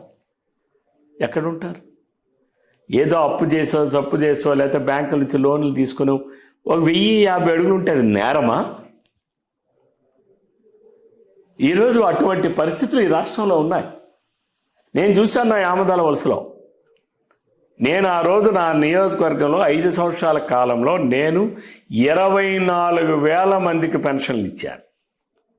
24,000. ఈరోజు నా నియోజకవర్గంలో ఈ 5 సంవత్సరాల కాలంలో సుమారు 5,000 పెన్షన్లు రద్దు చేశారు. అంటే ఎవరు? చంద్రబాబు నాయుడు గారు పెన్షన్లు ఇస్తే జగన్మోహన్ రెడ్డి రద్దు చేశాడు. ఏంటి ఆ రద్దు? నీ ఇల్లు నేను పట్నంలో చూశాను, 378 పెన్షన్లు ఒకసారి ప్రొసీడింగ్లో చూసా. 1000 అడుగుల కన్నా ఎక్కువ ఉంది. పాపం వాళ్ళ పెద్దలు ఎవరో పూర్వం ఇల్లు పొడవుగా ఉంటాయి కట్టేశారు. అంటే ఇప్పుడు ఈ జగన్మోహన్ రెడ్డి పెన్షన్ ఇస్తాడని చెప్పి ఆ ఇల్లు కూలగొట్టాలా? లేకపోతే జగన్మోహన్ రెడ్డి పెన్షన్ ఇస్తాడు కాబట్టి 3,000 రూపాయలు పెన్షన్ కావాలి కాబట్టి సగం ఇల్లు అమ్మేయాలా? ఏంటది? ఏంటి ఆ తిక్క ఆలోచనలు? ఏంటి ఆ సైకో బుద్ధి? దీనివలన ఈరోజు ఈ రాష్ట్రంలో పేదలకి సంక్షేమం లేకుండా పోయింది. అమ్మఒడి అన్నాడు, ఎంత ఇస్తున్నాడండి? 13,000. మాట మీద ఉన్నాడా? అందరికీ అన్నారు, కొందరికి ఇచ్చాడు. ఇది వాస్తవం కాదా? అంటే నవరత్నాల్లో ఏ ఒక్కటైనా ఫుల్ఫిల్ చేశాడా? జగన్మోహన్ రెడ్డి ఇంకో మాట చెప్పాడు, నేను రైతు భరోసా కేంద్ర ప్రభుత్వంతో సంబంధం లేకుండా 12,500 ఇస్తానని పాదయాత్రలో చెప్పాడు, ఎన్నికల సభల్లో చెప్పాడు. ఇచ్చాడా? 7,500 కదా ఇచ్చింది. ఆ రోజు మేము రుణమాఫీ చేశాం. 56 లక్షల మందికి రుణమాఫీ చేశాం. 50,000 రూపాయల వరకు 56 లక్షల మంది రైతులకు ఒకటేసారి వాళ్ళ అప్పులన్నీ కూడా మేము జమ చేశాం. 26 లక్షల మందికి ₹1,00,000 వరకు కూడా మేము అప్పులు జమ చేశాం. 32 లక్షల వరకు. ఇంకొక 24 లక్షల మందికి ఇంకొక 50,000 ఇవ్వాల్సిన 7,200 కోట్ల రూపాయలు మేము నిధులు విడుదల చేస్తే బ్యాంకర్స్ విత్డ్రాల్స్ లేట్ చేయడం వలన సుమారు 7,800 కోట్ల రూపాయలు రిలీజ్ చేశారు. మిగిలినటువంటి 6,400 కోట్ల రూపాయలు ఎన్నికల కమిషన్ కంప్లైంట్ ఇవ్వడం వలన ఆ రోజు ఎన్నికల కమిషన్ నిలుపుదల చేస్తే ఈ ప్రభుత్వం జగన్మోహన్ రెడ్డి వచ్చిన మరుక్షణం ఆ రైతు రుణమాఫీని రద్దు చేసి ఆ 6,400 కోట్ల రూపాయలని మొట్టమొదటిగా అమ్మఒడి అని చెప్పి విడుదల చేసింది. ఇది వాస్తవం కాదా? 5 సంవత్సరాలు అమ్మఒడి అన్నాడు, ఇచ్చాడా? ఒకటేమో ఆ రోజు మేము రైతులు రుణమాఫీ కోసం ఉంచినటువంటి డబ్బుల్ని రద్దు చేసి అమ్మఒడి ఇచ్చాడు. 5 సంవత్సరాలు ఇవ్వాల్సిన అమ్మఒడిని 4 సంవత్సరాలు కుదిచ్చాడు. ఇది వాస్తవం కాదా? ఇది ఇచ్చాడు జగన్మోహన్ రెడ్డి. రైతు భరోసా ఇంకా ఏమున్నాయి? నేను మద్యపాన నిషేధం 9 రత్నాల్లో అదొక రత్నమే కదా. మరి ఈ రత్నం ఏమైంది? ఈ రాష్ట్రంలో జగన్మోహన్ రెడ్డి ఇసుక దోపిడీ వలన భూగర్భ జలాలు అడుగంటిపోయి ఈరోజు తాగడానికి నీళ్లు లేని పరిస్థితులు ఉన్నాయి, కానీ మందు దొరకని ఇల్లు లేదు. మొబైల్ బెల్ షాపులు వస్తాయి. మొబైల్ బెల్ షాపులు ఇప్పుడు ఈ మొబైల్ బెల్ షాపుల్లో మద్యం పుష్కలంగా దొరుకుతూ ఉంది. ఎందుకంటే జగన్మోహన్ రెడ్డి గారే తయారు చేస్తాడు. జగన్మోహన్ రెడ్డి లారీల్లోనే షాపులకు వస్తాయి. జగన్మోహన్ రెడ్డి మనుషులతోనే షాపులు అమ్మిస్తాడు. మొత్తం డబ్బంతా కూడా జగన్మోహన్ రెడ్డికే పోతా ఉంది. ఇసుకలో 1,00,000 కోట్లు పోయింది, మందులో 1,00,000 కోట్లు పోయినాయి. ఈ ధనవంతి ఎవరికి పోతుంది? జగన్మోహన్ రెడ్డికి పోతుంది. వచ్చిన ఆదాయం ఎక్కడికి పోతుంది? తాడేపల్లి ప్యాలెస్కి పోతా ఉంది. మరి ప్రజలకేం మిగిలింది? ఎవరికైనా ఈ రాష్ట్రంలో ఆనాడు చంద్రన్న బీమా ఇచ్చాం, 5 లక్షల రూపాయలు వాళ్ళ ఇంటికి ఇచ్చాం. ఈ రాష్ట్రంలో ఎవరికైనా ఇచ్చిందా? పేరు మార్చాడు జగన్మోహన్ రెడ్డి. వైఎస్ఆర్ బీమా ఒకడంటే ఒకటికైనా ఇచ్చాడా? ఆ రోజు 50 సంవత్సరాల లోపు చనిపోతే పెద్ద కర్మ జరిగిన 12వ రోజు నాడు వాళ్ళ ఇంటికి తీసుకెళ్ళి 2 లక్షల రూపాయలు ఇచ్చాం. ఈరోజు ఎవరికైనా ఇచ్చాడా జగన్మోహన్ రెడ్డి? ఆ రోజు మేము 54 లక్షల మందికి మేము చంద్రన్న బీమా చేశాం. అంటే ప్రతి కుటుంబంలో 18 సంవత్సరాలు వయసు దాటినటువంటి 70 సంవత్సరాల వరకు అందరికీ మేము చేశాం. ఈరోజు జగన్మోహన్ రెడ్డి ఎంతమందికి బీమా చేశాడండి? ఓన్లీ కుటుంబ యజమానికి మాత్రమే. ఎంతమంది ఉన్నారండి? ఎన్ని లక్షలు చేశాడండి? 54 లక్షలు మేము 54 లక్షలు అంటాను, 2,34,00,000 మందికి మేము చేస్తే జగన్మోహన్ రెడ్డి వైఎస్ఆర్ బీమాకి చేసింది 54 లక్షలు. మేము ప్రతి ఇంటిలో ఎంతమంది ఉంటే అంతమందికి చేస్తే వైఎస్ఆర్ చంద్రన్న బీమా ఆయన కుటుంబ యజమానికి మాత్రమే చేశాడు. ఇవన్నీ వాస్తవం కాదా? విదేశీ విద్యను రద్దు చేశాడు, బెస్ట్ అవైలబుల్ స్కూల్ విద్యను రద్దు చేశాడు, అలానే ఎవరైనా సరే విద్యోన్నతి పథకాన్ని రద్దు చేశాడు. అంటే ఎవరైతే దళితులు, ఎవరైతే బడుగులు వాళ్ళు ఉన్నారో వాళ్ళు ఐఏఎస్ ఐపీఎస్లు కానీ, లేకపోతే గ్రూప్ 1 కానీ, లేదా బ్యాంక్ టెస్టులు కానీ కోచింగ్స్ వాళ్ళకి నచ్చినటువంటి కోచింగ్ సెంటర్లో తీసుకోవడానికి వాళ్ళకు ఉండేటటువంటి దాన్ని రద్దు చేశాడు. స్టడీ సర్కిల్స్ని రద్దు చేశాడు. ఇంటర్మీడియట్ విద్యలో మిడ్ డే మీల్ పథకాన్ని రద్దు చేశాడు. ఆడపిల్లలకి సైకిల్ పథకాన్ని రద్దు చేశాడు. పేదలకు ఇచ్చిన ఆదరణ పథకాన్ని రద్దు చేశాడు. అన్న క్యాంటీన్లు రద్దు చేశాడు. పండగ కానుకలను రద్దు చేశాడు. క్రిస్మస్ కానుకను రద్దు చేశాడు. రంజాన్ తోఫాన్ రద్దు చేశాడు. రద్దులు ముఖ్యమంత్రి తప్ప కొత్తగా ఇచ్చింది ఏమి ఇచ్చాడండి? ఆ రోజు మేము 2018-19 సంవత్సరంలో రైతు బంధు ఇచ్చాం, 6,000 రూపాయలు ఇచ్చాం. మేము 6,000 ఇచ్చాం కాబట్టి 12,500 ఇస్తా అని చెప్పాడు. ఇచ్చాడా? మేము ఇచ్చాం, 56 లక్షల మందికి ఇచ్చాం. ఈరోజు మీరు చూసి ఉంటారు, అగ్రికల్చర్ బడ్జెట్ అని పెట్టాడు, పేపర్లో అడ్వర్టైజ్మెంట్ చేశాడు. నిన్ననే 2,000 రూపాయలు ఇచ్చి 1,85,000 కోట్ల రూపాయలు ఖర్చు పెట్టామని పేపర్లో అడ్వర్టైజ్మెంట్ ఇచ్చాడు. నిజమా అది? కరెంటు బిల్లులు ఇంతకుముందు ఫ్రీ కరెంట్ ఇవ్వలేదా? ఉచిత కరెంట్ ఇవ్వలేదా? 50 రూపాయలకే హార్స్ పవర్ పెట్టింది ఎన్టీ రామారావు గారు, తెలుగుదేశం పార్టీ. ఉచిత కరెంటుని గత 5 సంవత్సరాలు మేము ఇవ్వలేదా? అంతేకాకుండా రైతులకి వాళ్ళ మోటార్లు నాసిరకమైన మోటార్లు తీసి ఐఎస్ఐ స్టాండర్డ్స్ ఉన్నటువంటి ప్యానల్ బోర్డ్స్ పెట్టాం, మోటార్లు పెట్టాం. రైతులకి ఆ రోజు సోలార్ పవర్ 5,50,000 రూపాయలు విలువ చేసేటటువంటి సోలార్ మోటార్స్ని 5 అవర్స్ పవర్ 3 అవర్స్ పవర్ని 45,000 రూపాయలు బీసీలు కడితే ఎస్సీలు 15,000 రూపాయలు కడితే ఇచ్చాం. 5 లక్షల రూపాయలు విలువైనవి ఇచ్చాం. ఆ రోజు రైతులకి ఆయిల్ ఇంజన్లు ఇచ్చాం, డీజిల్ ఇంజన్లు ఇచ్చాం, కరెంట్ ఇంజన్లు ఇచ్చాం, సోలార్ ఇంజన్లు ఇచ్చాం. అలాగే రైతులందరికీ ఆ రోజు నూర్పు మిషన్లు ఇచ్చాం, వరికోత యంత్రాలు ఇచ్చాం, చాపర్స్ ఇచ్చాం, ఎన్నో అనేక రకాలైనటువంటివి ఇచ్చాం. ఈరోజు ఏమైనా ఇచ్చారా? కాదు సార్, ఇన్ని రద్దు చేసిన ముఖ్యమంత్రి అని ఒక ట్యాగ్లైన్ ఇచ్చారు మీరు. మరి ఇన్ని రద్దు చేసిన ఆ ముఖ్యమంత్రిని ఓడించడానికి కూటములు ఎందుకు సార్? ప్రజలు చూస్తానే ఉన్నారు కదా. ఏమండి, మీరు చాలామంది అర్థం కావట్లా. ఇది ప్రజాస్వామ్యం. తెలుగుదేశం పార్టీ మేము ఎన్టీ రామారావు గారు 1982లో పార్టీ స్థాపించారు. అవును. బహుశా మీరు అప్పుడు పుట్టారో లేదో నాకు తెలియదు. లేదు, పుట్టలేదు. సంజయ్ విచార్ మంచ్ అని మనేకా గాంధీ గారు ఒక పార్టీ ఉండేది అప్పుడు. 83లో మేము పోటీ చేసినప్పుడు, 82లో మేము పోటీ చేసినప్పుడు కూడా తెలుగుదేశం పార్టీ సంజయ్ విచార్ మంచ్ మేనకా గాంధీ గారు పెట్టినటువంటి పార్టీతో మాతో పొత్తుకొచ్చారు.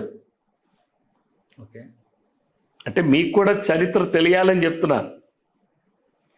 అంటే తెలుగుదేశం పార్టీ ఆ రోజు కాంగ్రెస్ పార్టీని ఒకటి వేలతో ప్రకటించడానికి మేము చేసేటటువంటి అయ్యేటప్పుడు లైక్ మైండ్ పీపుల్ అందరూ కూడా కలుస్తాం.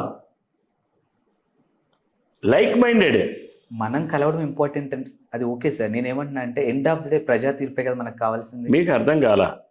లైక్ మైండెడ్ మన ఇద్దరు కలిసి వెళ్తామనంటే ప్రజలు ఎందుకు వద్దంటారు? మీది అదే ఆలోచన, నీది గమ్యం ఒకటే. ట్రైన్ ఎక్కుతున్నామండి, మీరు హైదరాబాద్ వెళ్తారు, నేను హైదరాబాద్ వెళ్తామే, మన ఇద్దరు కలిసి ప్రయాణం చేయట్లేదా? విడిపోయి ప్రయాణం చేస్తున్నామా మనం? ఏమైనా ఏమండి? బికాస్ మీ గమ్యం ఒకటే, నా గమ్యం ఒకటే. మీ లక్ష్యం ఒకటే, నా లక్ష్యం ఒకటే. లక్ష్యం గమ్యం ఒకటే అయ్యేటప్పుడు మన ఇద్దరం కలిసి వెళ్తాం. నష్టం ఏంటుంది అందులో? నీకు ఆడెవడు ప్రశ్నించడానికి? హూ ఈజ్ ఈ టు క్వశ్చన్? ప్రజలు కోరుకుంటుంది మా గమ్యం, మేము ఎంచుకునే గమ్యం ఏంటో ప్రజలు కోరుకుంటున్నారు. ప్రజలకు ఏం కోరుకుంటున్నారో మేము అది గమ్యంగా పెట్టుకున్నాం. ప్రజలు ఏం ఆకాంక్షిస్తున్నారో మేము అది లక్ష్యంగా పెట్టుకున్నాం. ఇది ప్రజల కోరిక. ఇది మీరెవడు క్వశ్చన్ చేయడానికి? అంటే వాళ్ళ క్యాంపెయినింగ్లో ఎలా ఉందంటే, ఇప్పుడు మీరే అన్నారు చెడు చాలా స్పీడ్గా వెళ్తుంది, మంచి మాత్రం చాలా స్లోగా వెళ్తుంది అని. సో ఒక మంచోడిని దించడం కోసం ఇంతమంది చెడు చేసే వాళ్ళు ఒక గ్రూప్గా ఫామ్ అవుతున్నారు అని చాలా క్యాంపెయినింగ్లో వాళ్ళు ప్రచారాలు చేస్తారు. జగన్మోహన్ రెడ్డి అంత దరిద్రుడు ఎవడైనా ఉన్నాడా ఇంకా ఈ దేశంలో? ఎవరైనా ఉంటాడా? ఏం చేశాడని చెప్పమనండి. అంటే బాగా దోచుకున్నాడా? బాగా దోచుకోవడంలో బాగా దిగ్గజం కాబట్టి ఇలాంటి వాడే మనకు కావాలని ప్రజలు కోరుకుంటారా? చాలా బాధతో మాట్లాడుతున్నామండి మేము. ఎందుకనంటే నేను ఒక ముఖ్యమంత్రిని, ఒక ముఖ్యమంత్రిని క్రిటిసైజ్ చేయాలనంటే బాధేస్తూ ఉంది, బీయింగ్ ఎన్ ఎడ్యుకేటెడ్. కానీ ఆ విధానాలు, ఆ దోపిడీ విధానాలు, అరాచకత్వాలు, దోపిడీ, సహజ వనరుల దోపిడీ చూస్తూ ఉంటే అసలు బ్లడ్ బాయిల్ అయిపోతూ ఉంది. ఏమైపోతుంది ఈ రాష్ట్రం? రేపు రాష్ట్ర ప్రజలు ఏమైపోతారు? రాష్ట్ర ప్రజల భవిష్యత్తు ఏమైపోతుంది? జగన్మోహన్ రెడ్డిని ముఖ్యమంత్రి చేశారు, రేపు జైలుకి పోతాడు. కానీ రాష్ట్రంలో ఉన్నటువంటి పిల్లల భవిష్యత్తు ఏంటి? నెక్స్ట్ జనరేషన్ భవిష్యత్తు ఏంటి? ఒకరి స్వార్థానికి రాష్ట్రం బలి కావాలా?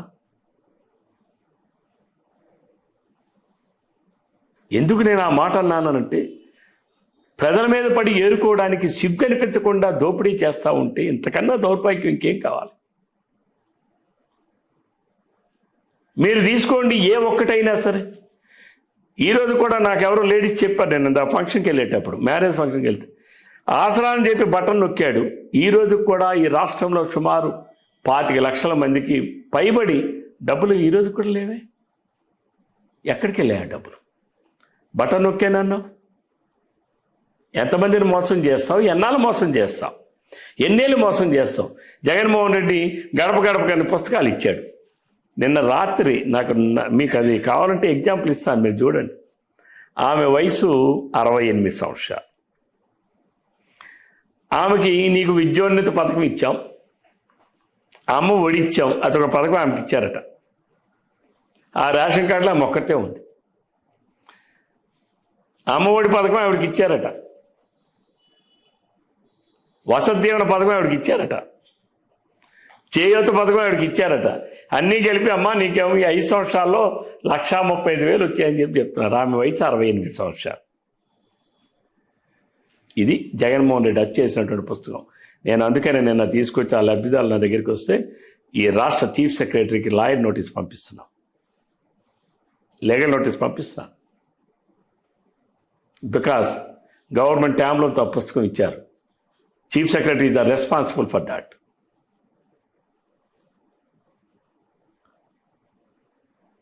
ఎలా ముద్రిస్తాడు? అవాస్తవాలతో ఎలా ముద్రిస్తాడు? ఒక అఫీషియల్ డాక్యుమెంట్ని ఎలా క్రియేట్ చేస్తాడు? ఈరోజు నేను లీగల్ నోటీస్ ఇస్తున్నాం చీఫ్ సెక్రటరీకి. అలాంటివి లక్షలాది మంది ప్రజలు ఉన్నారు, లక్షలాది మంది ప్రజలు, లక్షలాది మంది. కాబట్టి జగన్మోహన్ రెడ్డి మాయా, మోసం, అబద్ధం ప్రజలకు అర్థమైపోయింది. ఆయన ప్రవర్తన అర్థమైపోయింది. సహజ వనరులన్నీ దోచుకుంటా ఉంటే ఈ రాష్ట్రంలో జగన్మోహన్ రెడ్డి పరిపాలనను బలికానటువంటి వర్గం ఎవరైనా ఉన్నారా?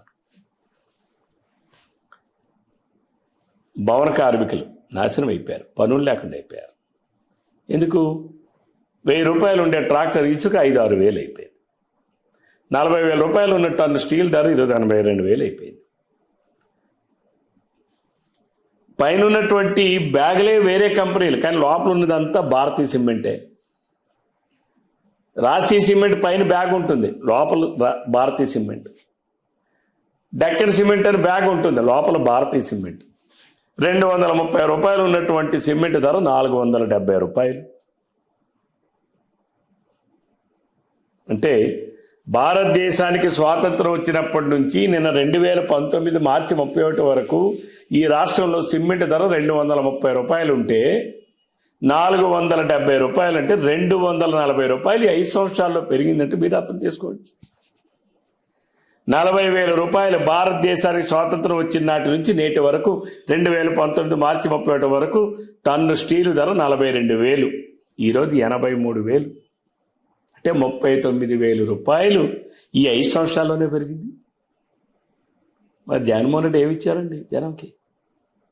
ఈతకాయ ఇచ్చి గుమ్మడికాయ లాగడమా పరిపాలన అంటే? తన అసమంతపు పరిపాలన. ఆ రోజు మేము 7 లక్షల కోట్ల రూపాయలు ఈ రాష్ట్రానికి ఆదాయం వచ్చింది.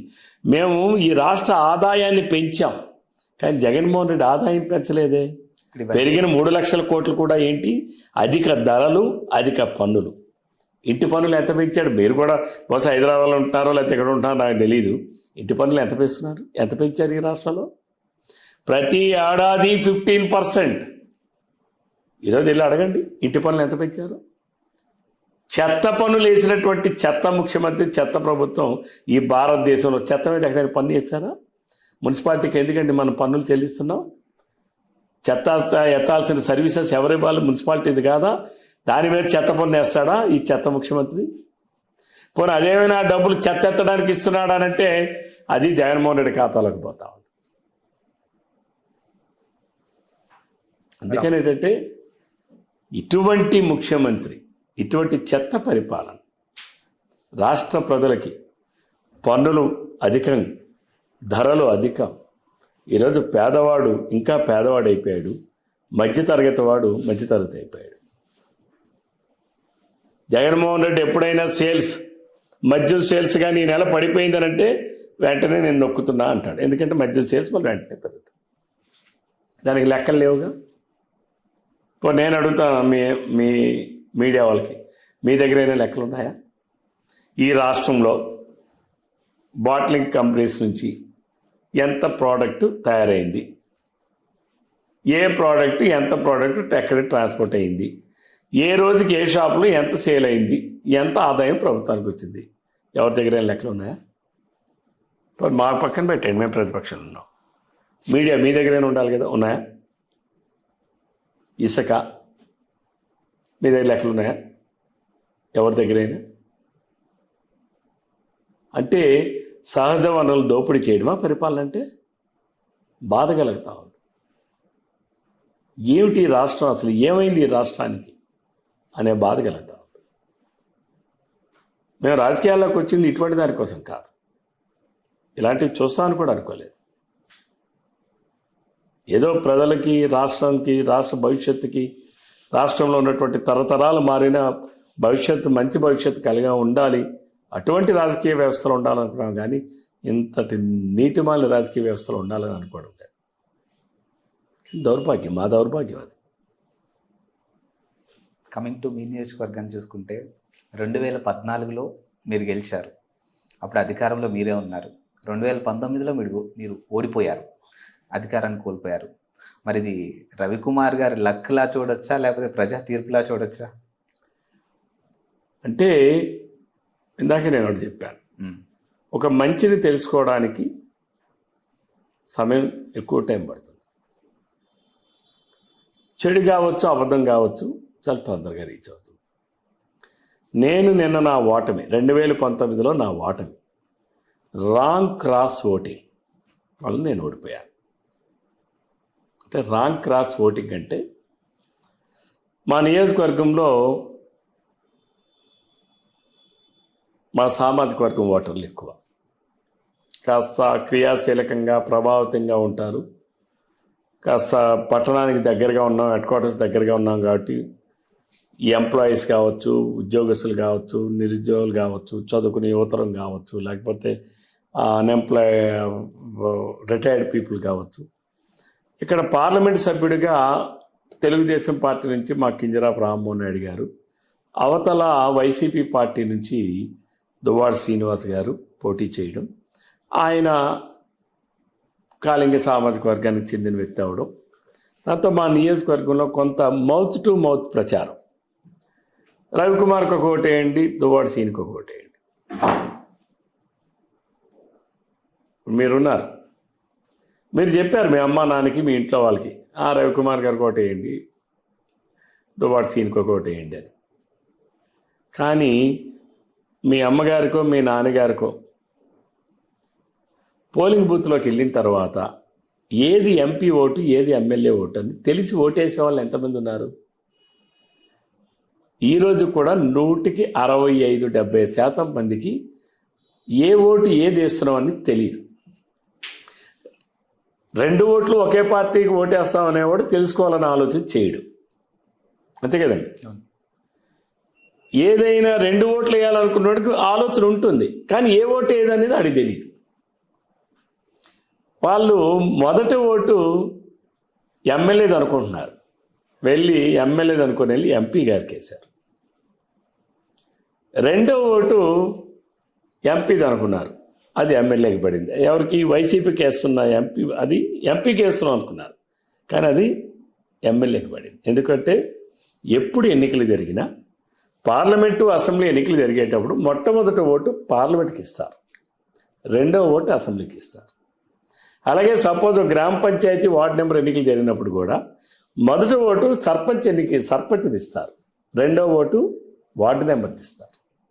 అలాగే ఒక ఎంపీటీసీ జెడ్పీటీసీ ఎన్నికలు ఒకటేసారి జరిగినప్పుడు జెడ్పీటీసీ ఓటు ముందు ఇస్తారు పోలింగ్ బూత్లో, రెండవ ఇచ్చే ఓటు ఎంపీటీసీది ఇస్తారు.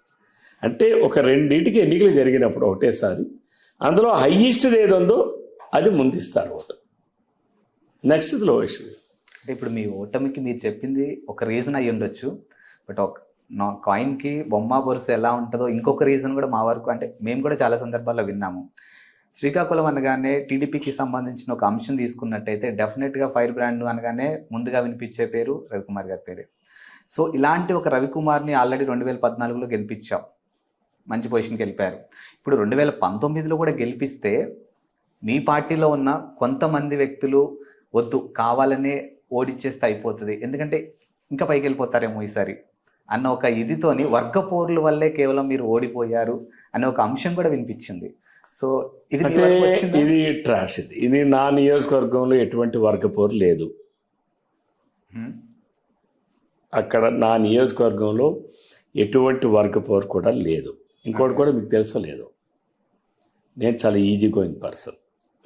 నేను చట్టాన్ని విశ్వసిస్తా, చట్ట పరిధిలో ఉంటా, డిసిప్లైన్డ్గా ఉండడానికి ప్రయత్నం చేస్తా. కొందరికి అది డిసిప్లైన్గా ఉండడం అంటే ఇబ్బందికరంగా ఉండొచ్చు, కానీ నేను ఉండడానికి ప్రయత్నం చేస్తాను. నన్ను చూసి మీరు ఉంటారా ఉండరా అనేది మీ ఇష్టం, అది కానీ నేను ఉండడానికి ప్రయత్నం చేస్తా. నిజాన్ని నిర్భయంగా మాట్లాడతా, తప్పని ఖండిస్తా. అది మీరేమనుకుంటున్నారు అనేది నాకు అనవసరం. ఇది తప్పు అనేటప్పుడు ఇది తప్పు అని నేను చెప్తా, నా బాధ్యత. ఎప్పుడైనా ఇబ్బంది అనిపించిందా మరి? ఇబ్బంది అనిపించింది, ఎప్పుడైనా స్ట్రైట్ ఫార్వర్డ్నెస్ చాలా ఇబ్బంది కనిపిస్తుంది. అయినా సరే తెలుగులో ఒక సామెత కూడా ఉంటుంది కదా, యథార్థవాది లోక విరోధి అంటారు కదా. యథార్థవాది లోక విరోధి అనేది యథార్థం. అయినా సరే నేను ఎప్పుడూ దాన్ని విడవను. ఎందుకు విడవనంటే ఒక అబద్ధాన్ని ఒక మనిషి జీవితాన్ని నాశనం చేస్తుంది, ఒక అబద్ధం ఒక మనిషి గమ్యాన్ని కూడా మారుస్తుంది. అబద్ధం చెప్పి ప్రజలకు మనం అబద్ధం చెప్పి వాళ్ళ జీవితాలను నాశనం చేసే హక్కు మనకు లేదు. వాళ్ళు వినినా వినకపోయినా, తెలుసుకున్నా తెలుసుకోకపోయినా, నేర్చుకున్నా నేర్చుకోకపోయినా ప్రజలకు ఎప్పుడూ కూడా మనం నిజమే చెప్పాలి. నిజం ఎప్పుడు నిప్పులాంటిదే కదా, ఈరోజు కాకపోతే రేపైనా నిజమే కదా, అంతే కదా. అబద్ధం ఈరోజు జగన్మోహన్ రెడ్డి ఉన్నాడు, జగన్మోహన్ రెడ్డి చెప్పినవన్నీ అబద్ధం అని జనానికి అర్థమైపోయింది కదా. సిపిఎస్ నేను వస్తే 6 రోజుల్లో రద్దు చేశాడా? చంద్రబాబు నాయుడు గారి కన్నా బ్రహ్మాండమైన పిఆర్సీ ఇచ్చాడా? ఎప్పటి డిఏ అప్పుడే ఇస్తా, ఎప్పటి టీఏ అప్పుడే ఇస్తా అని చెప్పాడు, ఇచ్చాడా? రివర్స్ పిఆర్సీ ఇచ్చినటువంటి ముఖ్యమంత్రి భారతదేశంలో ఎవరైనా ఉన్నాడా? ఒక్క జగన్మోహన్ రెడ్డి తప్ప. ఐఆర్ కన్నా పిఆర్సీ తక్కువ ఇచ్చిన ముఖ్యమంత్రి ఈ ప్రభుత్వం ఎవరైనా ఉందా? ఒక జగన్మోహన్ రెడ్డి తప్ప. ఉద్యోగస్తులు వాళ్ళ హక్కుల కోసం పోరాడుతూ ఉంటే హౌస్ అరెస్టులు చేసి ఎక్కడికి వెళ్ళకుండానే పోలీస్ కేసులు పెట్టి పోలీస్ స్టేషన్లు పెట్టి నిర్బంధించడం ఎక్కడైనా ఉందా? ఒక జగన్మోహన్ రెడ్డి గారు తప్ప. మందు షాపుల ముందు ఉపాధ్యాయులు నిలబెట్టి క్యూలో నిలబెట్టి మనుషులు క్యూలో నిలబడడానికి ఉపయోగించినటువంటి ఉపాధ్యాయుల్ని వినియోగించినటువంటి ప్రభుత్వం ముఖ్యమంత్రి ఎక్కడైనా ఈ దేశంలో ఉందా? ఒక జగన్మోహన్ రెడ్డి గారు తప్ప. అంటే మీకు ఎప్పుడూ కూడా ప్రజల దగ్గర నాకు తెలిసిన అనుభవంతో చెప్తున్నా, నిజమే మాట్లాడాలి. ఎవరు అతను ఏదో అనుకుంటాడని మనం అబద్ధం మాట్లాడితే ఒక అబద్ధాన్ని కప్పిపుచ్చడం కోసం ఇంకొక అబద్ధం ఆడాలి. అది నాకు నచ్చదు. నేను దానికి వ్యతిరేకం. నిజం నిర్భయంగా మాట్లాడాలి, తప్పుని ఖండించాలి. ఖండించినప్పుడే ఈరోజు కాకపోతే రేపైనా వాళ్ళు తెలుసుకుంటారు. నేను అందుకే నా దగ్గరికి ఎవరైనా పని అందు వచ్చేటప్పుడు వాళ్ళు చెప్పిన పనిని నేను పూర్తిగా వింటా, వాళ్ళు ఇచ్చిన కాగితాన్ని పూర్తిగా చదువుతా. నాకు విషయం తెలిస్తే పర్వాలేదు, తెలియకపోతే తెలుసుకొని చెప్తానని చెప్తాను. నాకు విషయం తెలిస్తే ఈ పని అవుతుందంటే అవుతుందని చెప్తా, అవ్వదు అంటే అవ్వదని చెప్తా. ఎట్టి పరిస్థితుల్లో కూడా అవని పని అవదనే చెప్తా.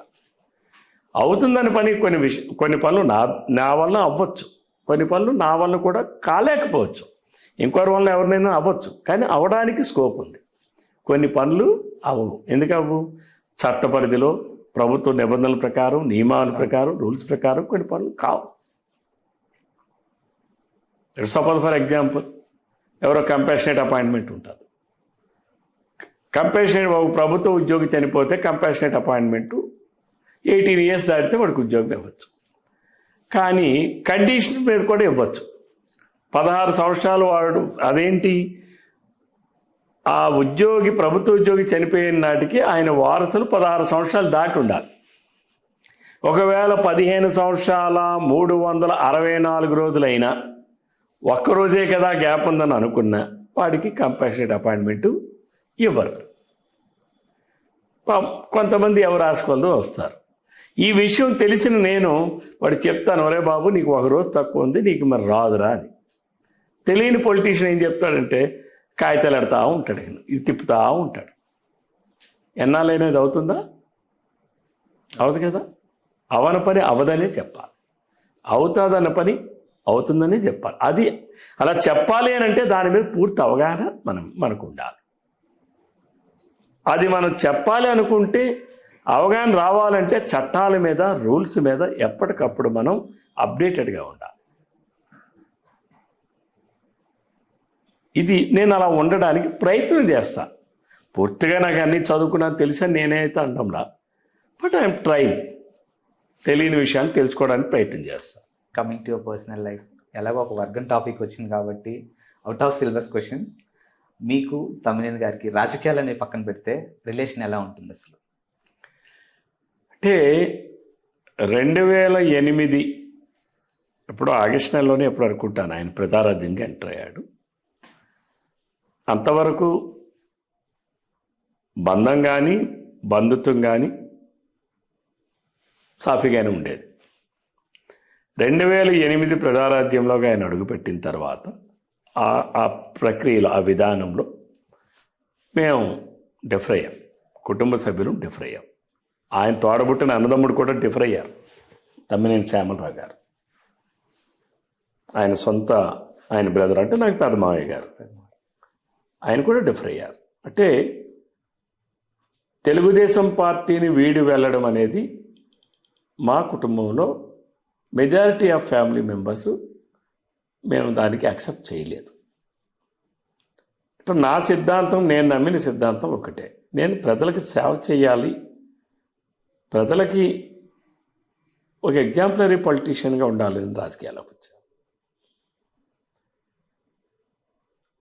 ప్రజలకి సేవ చేయడానికి ఒక రాజకీయ పార్టీ చాలు, అది తెలుగుదేశం పార్టీ అని నేను నమ్మాను. ఎందుకు నమ్మాను? ఎన్టీ రామారావు గారు పెట్టిన పార్టీ, తెలుగు జాతి కోసం పెట్టిన పార్టీ, తెలుగువాడి ఆత్మగౌరవం ఉన్నటువంటి కోసం పెట్టినటువంటి పార్టీ ఇది. అనేక రాజకీయ పార్టీలు రావచ్చు, పోవచ్చు. రేపు వైసీపీ కూడా రేపు ఎన్నికలైన తర్వాత కనుమరుగైపోయే పరిస్థితులు వస్తాయి రాష్ట్రంలో. కానీ తెలుగుదేశం సూర్యచంద్రులు ఉన్నంత వరకు, తెలుగు జాతి ఉన్నంత వరకు ఎప్పటికీ నిలిచేటటువంటి ఏకైక పార్టీ తెలుగుదేశం పార్టీ ఒక్కటే ఈ ఆంధ్రప్రదేశ్ రాష్ట్రంలో. మీరు గుర్తుపెట్టుకోండి ఎప్పుడైనా. కాబట్టి నేను సర్వీస్ చేయడానికి ఒక రాజకీయ పార్టీ చాలు. నేను సిద్ధాంతాన్ని నమ్మాను కాబట్టి నేను పార్టీ మారడం నాకు ఇష్టం లేదు. తమ్మినేని సీతారాం ఏవో కారణాలు చెప్పాడు, ఏదో కుంటి సాగులు చెప్పాడు, వెళ్ళిపోయేటప్పుడు ఏదో చెప్తుంటారు అలా ఆడిది ఇది అలా అది ఇది అని. ఆయన కేవలం పదవుల మీద వ్యామోహంతో ఆయన పోయాడు. అప్పుడు మేము డిఫర్ అయ్యాం. ఆ డిఫరెన్స్ అనేటటువంటిది రక్త సంబంధంలో ఉన్నటువంటి వాళ్ళలో కూడా వచ్చింది, మా అభిమానుల్లో కూడా వచ్చింది, మా బంధుత్వాల్లో కూడా వచ్చింది. లిటరల్గా 2 వర్గాలుగా 2 గ్రూపులుగా విడిపోయాం నాటి నుంచి నేటి వరకు. ఎప్పుడైనా బాధ అనిపించిందా సార్, ఒక రాజకీయంతో రక్త సంబంధాలు దూరం చేసుకోవడం? అంటే సిద్ధాంతం కోసం ఒక్కొక్కసారి తప్పదు. ఇప్పుడు I should not lose my character. నేను ఏ రాజకీయ విలువలతో చేయాలని నేను రాజకీయాల్లోకి వచ్చానో, ఇప్పుడు నా బంధం కోసం బంధుత్వం కోసం నా క్యారెక్టర్ నేను లూజ్ చేసుకోవాలా? నేను ఆ రోజు కూడా ఒకటి అనుకున్నాను, నేను సీతారామన్ గారిని సపోర్ట్ చేస్తే, మా అమ్మ మేనమామ కదా అని నేను సపోర్ట్ చేస్తే నేను రాజకీయాలు వదిలేస్తానని. నేను రాజకీయాల్లో ఉండాలంటే నేను విలువలతో కూడిన రాజకీయాలు చేయాలని నేను సంఘర్షణ పడ్డా. ఆయన పార్టీ మారి వెళ్ళిపోయేటప్పుడు నేను వెళ్ళను, నేను డిసైడ్, నేను వెళ్ళను. కానీ నేను మా అమ్మకి ఆయన సొంత తమ్ముడు, అల్లుడు, నేను కొడుకుని. మరి నాకు ఇంకా 2 అన్నదమ్ములు ఉన్నారు. ఆయన భార్య నా సొంత సిస్టరు, నా సొంత అక్క. ఈ దశలో నేను ఎవరికి సమాధానం చెప్పినా చెప్పకపోయినా మా అమ్మకి సమాధానం చెప్పాలి, అంతే కదా. అవతల తమ్ముడు, అల్లుడు, నేను కొడుకుని. తన ఆలోచన ఏంటో నాకు తెలియదు. కుటుంబం విడిపోయే పరిస్థితులు వస్తాయి కాబట్టి తను ఏమైనా చెప్తాదేమో, తను ఏమైనా అంటాదేమో మా అమ్మని. నేను ఒక 1 నెల రోజుల పాటు ఎక్కడికి వెళ్లకుండా నియోజకవర్గంలోనే ఉన్నా. అప్పటికి నాకు తెలుగుదేశం మా అధినాయకుల నుంచి పెద్ద ఆయన రమణమణ అనడం, నన్ను కలవమని చెప్పడం ఏం చేశారు. చేసే సమయంలో కూడా నేను ఒకటే మాట చెప్పాను, నేను ఎవరికి సమాధానం చెప్పినా చెప్పకపోయినా మా అమ్మకి సమాధానం చెప్పాల్సిన బాధ్యత నాకు ఉంది. నాకు ఒక 1 నెల రోజులు గడువివ్వండి, నేను వస్తానని చెప్పాను. 1 నెల రోజులు ఎందుకు గడువు అడిగానంటే, ఏది కూడా ఒక నిర్ణయం వెంటనే తీసుకుంటే అనేక భావోద్వేగాలు ఉంటాయి. కాస్త టైం తీసుకుంటే, నిదానంగా ఆలోచిస్తే స్థిమితమైనటువంటి నిర్ణయాలు వస్తాయి. నేను ఒకరోజు మా అమ్మ దగ్గరికి పోయి, అప్పుడు నా తోడబుట్టిన అన్నదమ్ములు కూడా ఉన్నాం, ఏం చేయమంటారు ఇలా ఉందని అడిగేటప్పుడు మా అమ్మ ఒకటే చెప్పింది, తెలుగుదేశం పార్టీ మన కుటుంబానికి గుర్తింపు తెచ్చింది, గౌరవాన్ని తెచ్చింది తప్ప మనకి ఏ రోజు ఎటువంటి అన్యాయం జరగల. సరే, వాడేదో 4 రాజకీయాలు చేశాడు, వాడేదో నిర్ణయం తీసుకున్నాడు, సరే వాడి నిర్ణయంకి వాడిని వదిలేద్దాం. నువ్వు నీ అభిప్రాయం, నీ నిర్ణయం ఏదైతే అదే చెయ్యని చెప్పి అప్పుడు వెళ్ళి నేను చంద్రబాబు నాయుడు గారిని కలిశాను. అంటే తెలుగుదేశం, నేను రాజకీయాల్లో ఉండాలనుకుంటే తెలుగుదేశంలోనే కొనసాగుతా. నేను కుటుంబమే కావాలనుకుంటే రాజకీయాల నుంచి వైదొలుగుతా. ఇది నా స్టాండ్స్ ఆ రోజు. మా అమ్మ నువ్వు రాజకీయాల్లోనే కొనసాగు, నీకేది మంచి అనిపిస్తే, ఏది ఇది అనిపిస్తే అదే చేయని చెప్పింది. ఆ నిర్ణయానికి నేను కట్టుబడున్నా. అంటే ఇప్పుడు రాజకీయాల కోసం కుటుంబం వదిలేసినట్టు? వదిలేసాం. ఎందుకంటే సిద్ధాంతం లేకుండా నేను సిద్ధాంతాల వదిలి రాజకీయాలు చేయాలా? నేను దేనికోసం ప్రజల దగ్గర నా క్యారెక్టర్ నేను బదనాం చేసుకోవాలి? దేనికోసం? నేను నా పర్సనల్ క్యారెక్టర్స్ని నేను ఎస్టాబ్లిష్ చేసుకున్నాను జనంలో. రేపు సీతారాం వెళ్ళాడు కాబట్టి నేను పార్టీలు మారి వెళ్ళా అనుకోండి, రేపొద్దు నన్ను ప్రజలు అడుగుతారే మీరు ఎందుకు వెళ్ళారండి అని అంటే నేనేం సమాధానం చెప్పాలి? అండ్ మోర్ ఓవర్, నాకు మీకు తెలుసో లేదో, నేను తెలుగుదేశం పార్టీలో 1999 డిసెంబర్ 30 నన్ను సస్పెండ్ చేశారు. 2001లో లోకల్ బాడీ ఎలక్షన్స్ వచ్చాయి. నేను పొందూరు మండలంలో అప్పుడు అంతవరకు నేను మండల ప్రెసిడెంట్గా చేశాను, ఎంపీపీగా. 2001 లోకల్ బాడీ ఎలక్షన్స్ వచ్చేటప్పుడు అప్పుడు నేను ఇండిపెండెంట్ ప్యానెల్ పెట్టాను. అటు కాంగ్రెస్ వాళ్ళు రమ్మన్నారు, రాజశేఖర రెడ్డి గారు రమ్మన్నా కూడా నేను రాననేసాను. తెలుగుదేశం నన్ను సస్పెండ్ చేసింది. నేను మా పొందూరు మండలంలో ఇండిపెండెంట్ ప్యానెల్ 20 మంది ఎంపీటీసీలు నిలబెట్టాం. జెడ్పీటీసీగా నేను కంటెస్ట్ చేశా, ఎంపీటీసీ కంటెస్ట్ చేశా. ప్రజలు నన్ను ఆశీర్వదించి నాకు ఆ రోజు 16 ఎంపీటీసీలో ఇచ్చారు. ఇండిపెండెంట్ ప్యానెల్ గెలిపించారు, జెడ్పీటీసీ గెలిపించారు. ఆ రోజు ప్రజలు నన్ను చూసి గెలిపించారు. అధికారంలో తెలుగుదేశం పార్టీ ఉంది, బలమైన కాంగ్రెస్ పార్టీ ప్రతిపక్షంలో ఉంది. కాబట్టి అంటే ప్రజలు ఏం చూసి నన్ను గెలిపించారు? నన్ను చూసే కదా. అంటే ఏదో ఒక క్వాలిటీ ఉందనే కదా. మరి అటువంటి ప్రజల నమ్మకాన్ని నేను ఎలా చేయను? అందుకని సిద్ధాంతం కోసం బంధాన్ని, బంధుత్వాన్ని వదులుకున్నటువంటి వ్యక్తి. ఇందులో ఎక్కడా కాంప్రమైజ్ కాదు, ఎప్పుడు కూడా కాదు. ఎలాగో రక్త సంబంధాల టాపిక్ వచ్చింది కాబట్టి ఆంధ్రప్రదేశ్లో ఇప్పుడు ఏదైనా ఒక హాట్ టాపిక్ ఉందంటే అన్నా చెల్లెల హాట్ టాపిక్. అది మీకు తెలుసు, మాకు తెలుసు, ప్రజలందరికీ తెలిసిన విషయమే. సో దాన్ని చాలామంది 2 కోణాల్లో చూస్తున్నారు. ఒక కోణం చూసుకుంటే ఇది కేవలం రాజకీయ వ్యూహం మాత్రమే, అన్నా చెల్లెలు మళ్ళీ అధికారం చేజిక్కించుకోవడం చేసిన పనని ఒక వర్గం మాట్లాడితే, కాదు జగన్ని ఈసారి ఎలాగైనా దించాలి అధికారం నుంచి, ఇదంతా చంద్రబాబు నాయుడు గారి ఒక ప్లాన్ అన్న వేళ ఇంకొకరు చూస్తూ ఉన్నారు. సో దీని గురించి అసలు మిమ్మల్ని అడిగితే అసలు మీరు ఏం చెప్తారు? ఏమండి, రాజశేఖర్ రెడ్డికి ఒక కూతురు, కొడుకు. రాజశేఖర్ రెడ్డి సంపాదించిన ఆస్తో లేదు, రాజశేఖర్ రెడ్డి గారు 2004 నాటికి నాకు అప్పులు ఉన్నాయి, నా ఇల్లు కూడా నేను అమ్ముకోవాలని చెప్పినటువంటి వ్యక్తి. 2004 నాటికి జగన్మోహన్ రెడ్డికి ఉన్నటువంటి ఇన్కమ్ ట్యాక్స్ మీరు రిటర్న్స్ కానీ చూస్తే తను మొత్తం అంతా కలిపి 53 లక్షలకి ఇచ్చాడు. 9 లక్షలు ఇన్కమ్ ట్యాక్స్ కట్టాడు. మీరు తీసుకోండి, నేనేమి ఫేక్ నేను మాట్లాడడంలా, అథెంటికేటెడ్ ఇన్ఫర్మేషన్. 2003లో ఆయన ఎంత రిటర్న్స్ ఫైల్ చేశాడో, ఇన్కమ్ ట్యాక్స్ రిటర్న్స్ ఫైల్ చేయడం ఉన్నాయి కదా. రాజశేఖర రెడ్డి గారే స్వయంగా ప్రభుత్వానికే ఉత్తరం రాశారు, నాకు ఈ బంజారా హిల్స్లో ఉన్నటువంటి దాన్ని నాకు గజం 1000 రూపాయలు లెక్క ఇవ్వండి, నా దగ్గర డబ్బులు లేవు, నేను అప్పులు అయిపోయాను, నాకు ఇవ్వండి అని ఆయనే స్వయంగా రాశారు. చంద్రబాబు నాయుడు గారు దాన్ని ఏదో 1000 కాదు 2000 కట్టంటే ఆయన కట్టలేదు. ఆయన ముఖ్యమంత్రి అయిన తర్వాత ఆయన ఫైల్ ఆయనే క్లియర్ చేసుకున్నాడు, రాజశేఖర రెడ్డి గారే. ఇది ఇటువంటి పరిస్థితులు ఉన్నటువంటి దీంట్లో రాజశేఖర రెడ్డి గారు అధికారంలోకి వచ్చినటువంటి సంపాదించినటువంటి ఆస్తులు ఈరోజు చెల్లి ఎందుకు రోడ్డెక్కింది? నా ఆస్తులు నాకు ఇవ్వలేదని రోడ్డెక్కింది. ఈరోజు జగన్మోహన్ రెడ్డి, దానికి చంద్రబాబు నాయుడు గారికి ఏం సంబంధం అండి? చంద్రబాబు నాయుడు గారు ఏమైనా ఆస్తులు ఏమైనా షర్మిలాకి వెళ్తాయా? లేదు రాజశేఖర రెడ్డి గారి ఆస్తులు ఏమైనా లోకేష్ బాబుకి వస్తాయా? ఏమో ఒకవేళ అధికారంలోకి కాదు, వస్తా. అధికారం వేరు, ఇక్కడ మీరు గమనించాలి. వారసత్వాలు తండ్రి సంపాదించినటువంటి ఆస్తులో అప్పో వాళ్ళ వారసులకు వెళ్తాయి, కానీ రాజశేఖర రెడ్డి ఆస్తులు ఏమి లోకేష్ బాబుకి రావు, లేకపోతే చంద్రబాబు నాయుడు గారి ఆస్తులు ఏమి షర్మిలాకో జగన్మోహన్ రెడ్డికి వెళ్ళాం. అలా కాదండి, ఇప్పుడు నియోజకవర్గంలో ఏదైనా ప్రాబ్లం ఉందంటే ఫస్ట్ గుర్తొచ్చే పేరు రవికుమార్ గారు. సో సార్ దగ్గరికి వెళ్తే నాకు పని అవుద్ది అని. మేబీ ఒకవేళ నిజంగానే ఆవిడకి ఆస్తులు ఇవ్వట్లేదేమో, సో మరి ఇప్పుడు నేను ఆస్తి తెచ్చుకోవాలి అని అంటే లీగల్గా వెళ్ళాలి అనేది ఒక పాయింట్ ఉంటుంది. సో ఇప్పుడు అధికారంలో వాళ్ళు ఉన్నారు కాబట్టి నెక్స్ట్ అధికారం చంద్రబాబు నాయుడు గారు వస్తే ఏమైనా హెల్ప్ చేస్తారేమో.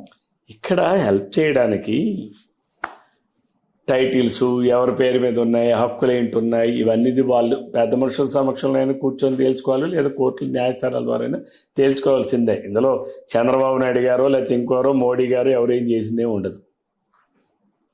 ఏమండి, ఆమె కూడా ఒక లక్ష్యంతో వచ్చింది. వదిలిన బాణం అన్నాడు, పాపం ఆమె చెప్పింది. ఈవిడ ఆ బాణం తీసుకెళ్ళి తిరిగి ఆయనకే పొడుస్తూ ఉంది. ఆయనే జగన్మోహన్ రెడ్డి సమాధానం చెప్పాలి.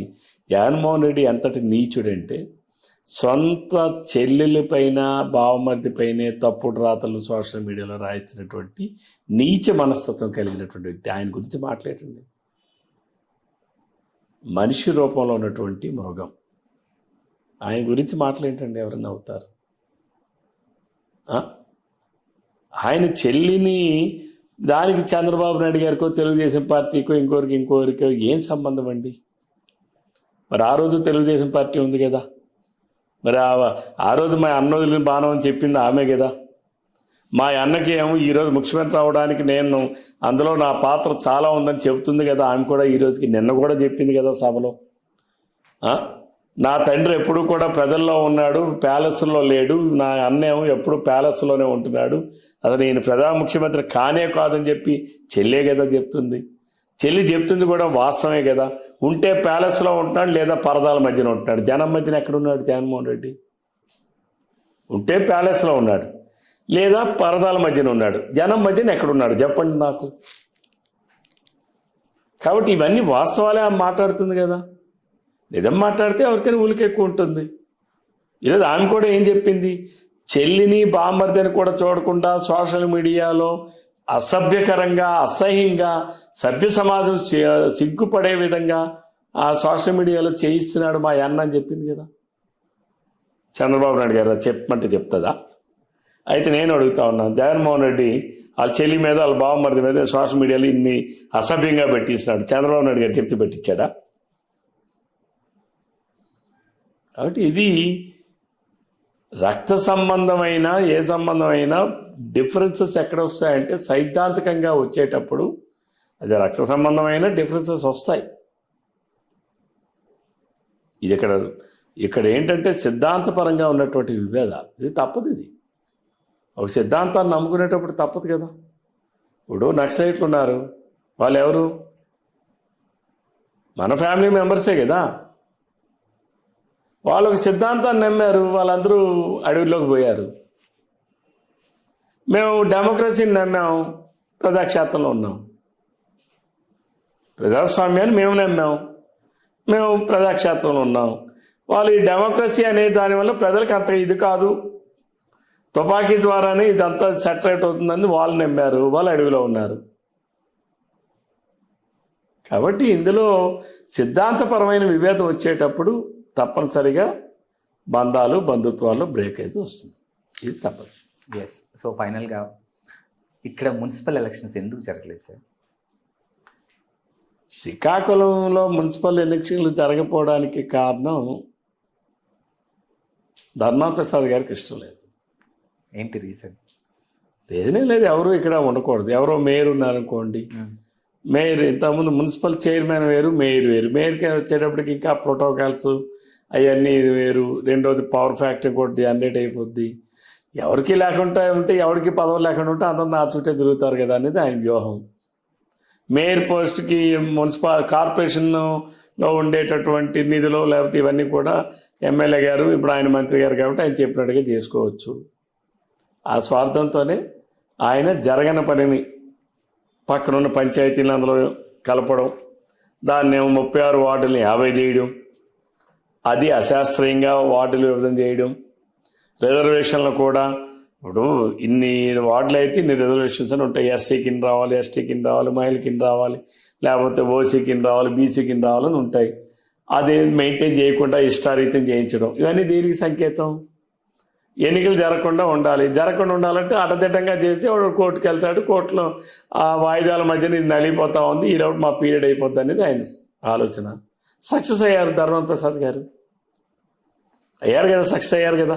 ఈ 5 సంవత్సరాలు దిగ్విజయంగా మున్సిపల్ కార్పొరేషన్కి ఎన్నికలు లేకుండా చేశారు కదా ఆయన. సో నెక్స్ట్ ఎలాగో మీ అనుచరులు కానీ లేకపోతే మీ ఉన్నటువంటి ఫాలోయింగ్ చెప్తుంది ఏంటంటే నెక్స్ట్ ఎలాగో కమింగ్ ఎలక్షన్స్లో మా సారే ఖచ్చితంగా విన్నింగ్లో ఉండబోతున్నారు. సో ఫ్యూచర్లో మినిస్టర్ కూడా అయ్యే ఛాన్సెస్ ఉంది, ఇలాంటివి కూడా వినిపిస్తూ ఉన్నాయి. సో మరి ఫస్ట్ మీరు ఎలాంటి దాని మీద యాక్షన్ తీసుకోబోతున్నారు? నేను ప్రజాస్వామ్యాన్ని నమ్ముతాను. ఓకే. చట్టపరమైనటువంటి ఒకవేళ జనాభా పెరిగేదానికి అనుగుణంగా ఏదైతే మున్సిపల్ చట్టం అది పరంగా ఉందో శాస్త్రీయంగా విభజన చేస్తాం. విభజన చేయాల్సి వస్తే వార్డులు రీఆర్గనైజేషన్ చేయాల్సి వస్తే రీఆర్గనైజ్ చేయిస్తాం, డివిజన్స్ వారీగా చేయిస్తాం, చట్టపరంగా రిజర్వేషన్స్ ప్రక్రియ అంతా పూర్తి చేస్తాం, ఎన్నికలకు వెళ్తాం. ఎందుకంటే ఇప్పటికి 20 సంవత్సరాల నుంచి ఇక్కడ ఎన్నికలు లేకుండా అయిపోతుంది. ఇది కరెక్ట్ కాదు. ఎందుకంటే స్థానిక పాలన, స్వపరిపాలన అనేది స్థానిక ప్రభుత్వాలు చేయాలి. లోకల్ బాడీస్ అంటే స్థానిక ప్రభుత్వాలు, పంచాయతీలు కావచ్చు, మున్సిపాలిటీలు కావచ్చు, కార్పొరేషన్లు కావచ్చు. ఒక ఎమ్మెల్యే స్వార్థం కోసం, ఇంకోరి స్వార్థం కోసం ఇవాళ ఉండడానికి వీల్లేదు. ఎందుకంటే ఒక ఎమ్మెల్యే ఎంతమందిని కలవగలరు ప్రజల్ని? ఎంతమంది ప్రజల అవసరాలు తీర్చగలడు? దానికి ఒక కార్పొరేషన్ ఉంది, దానికి ఒక బాడీ నుండి వాళ్ళు అవన్నీ చూస్తారు. ఒక డివిజన్లో ఒక కార్పొరేటర్ ఉన్నాడు అనుకోండి, ఆ డివిజన్ ఉండే పనులు వాళ్ళు చూస్తారు. ఎంతమంది ఎమ్మెల్యే దగ్గరికి రాగలరు? కాబట్టి ఇది కాదు, తప్పనిసరిగా మేము ఎట్టి పరిస్థితుల్లో రేపు ప్రభుత్వం అధికారంలోకి వచ్చిన తర్వాత ఎట్టి పరిస్థితుల్లో అన్ని ఎన్నికలు జరిపిస్తాం. అండ్ ఫైనల్గా మీ నియోజకవర్గంలో ఓటర్లకి త్రూ మా ఛానల్ ద్వారా ఏం చెప్పదలుచుకున్నారు? మా నియోజకవర్గంలో ఉన్నటువంటి ఓటర్లకి అందరికీ నా విజ్ఞప్తి ఒకటే, రాష్ట్రం బాగుండాలి, మీ పిల్లల భవిష్యత్తు బాగుండాలి. రాష్ట్రం బాగుండాలి అంటే తప్పనిసరిగా తెలుగుదేశం జనసేన కూటమి అధికారంలోకి రావాలి. పిల్లల భవిష్యత్తు బాగుండాలంటే తప్పనిసరిగా చంద్రబాబు నాయుడు లాంటి వ్యక్తికి ఈ రాష్ట్రాన్ని ఒక 15 సంవత్సరాల పాటు ఏకదాటిగా ఇవ్వాలి. నిన్న రాష్ట్రంలో చంద్రబాబు నాయుడు గారు ముఖ్యమంత్రి అయ్యి ఉంటే రాజధాని పూర్తి అయి ఉండేది. ఈ రాష్ట్రానికి 2-3 లక్షల కోట్ల రూపాయల ఆదాయం వచ్చి ఉండేది. అప్పులు చేయాల్సిన పరిస్థితే ఉండేది కాదు. ఎన్నో పరిశ్రమలు వచ్చి ఉండేవి. ఎన్నో లక్షలాది మందికి ఉద్యోగ ఉపాధి అవకాశాలు కలిగి ఉండేవి. ఈరోజు ఒక్క ఛాన్స్ అని చెప్పి మోసపోవడం వలన ఎంత నాశనం అయిపోయాం. కాబట్టి నా ఆమదాలవలస నియోజకవర్గంలో ఉన్నటువంటి ఓటరు ప్రతి ఒక్కరు ప్రజలందరికీ నా విజ్ఞప్తి, చంద్రబాబు నాయుడు గారి నాయకత్వం ఈ రాష్ట్రానికి అవసరం. నేను గడిచిన 5 సంవత్సరాల్లో నేను మీకు సేవలు అందించాను. నా మంచి ఏంటో, నా చెడేంటో, నా పని విధానం ఏంటో ప్రజలందరికీ తెలుసు. మరలా నాకు అవకాశం కల్పించమని మా ప్రజలందరికీ నేను విజ్ఞప్తి చేస్తా ఉన్నాను. థ్యాంక్ యూ సార్, ఇంత బిజీ షెడ్యూల్లో కూడా మాకు కాస్త టైం ఇచ్చినందుకు థ్యాంక్ యూ అండి. Thank you so much. Thank you.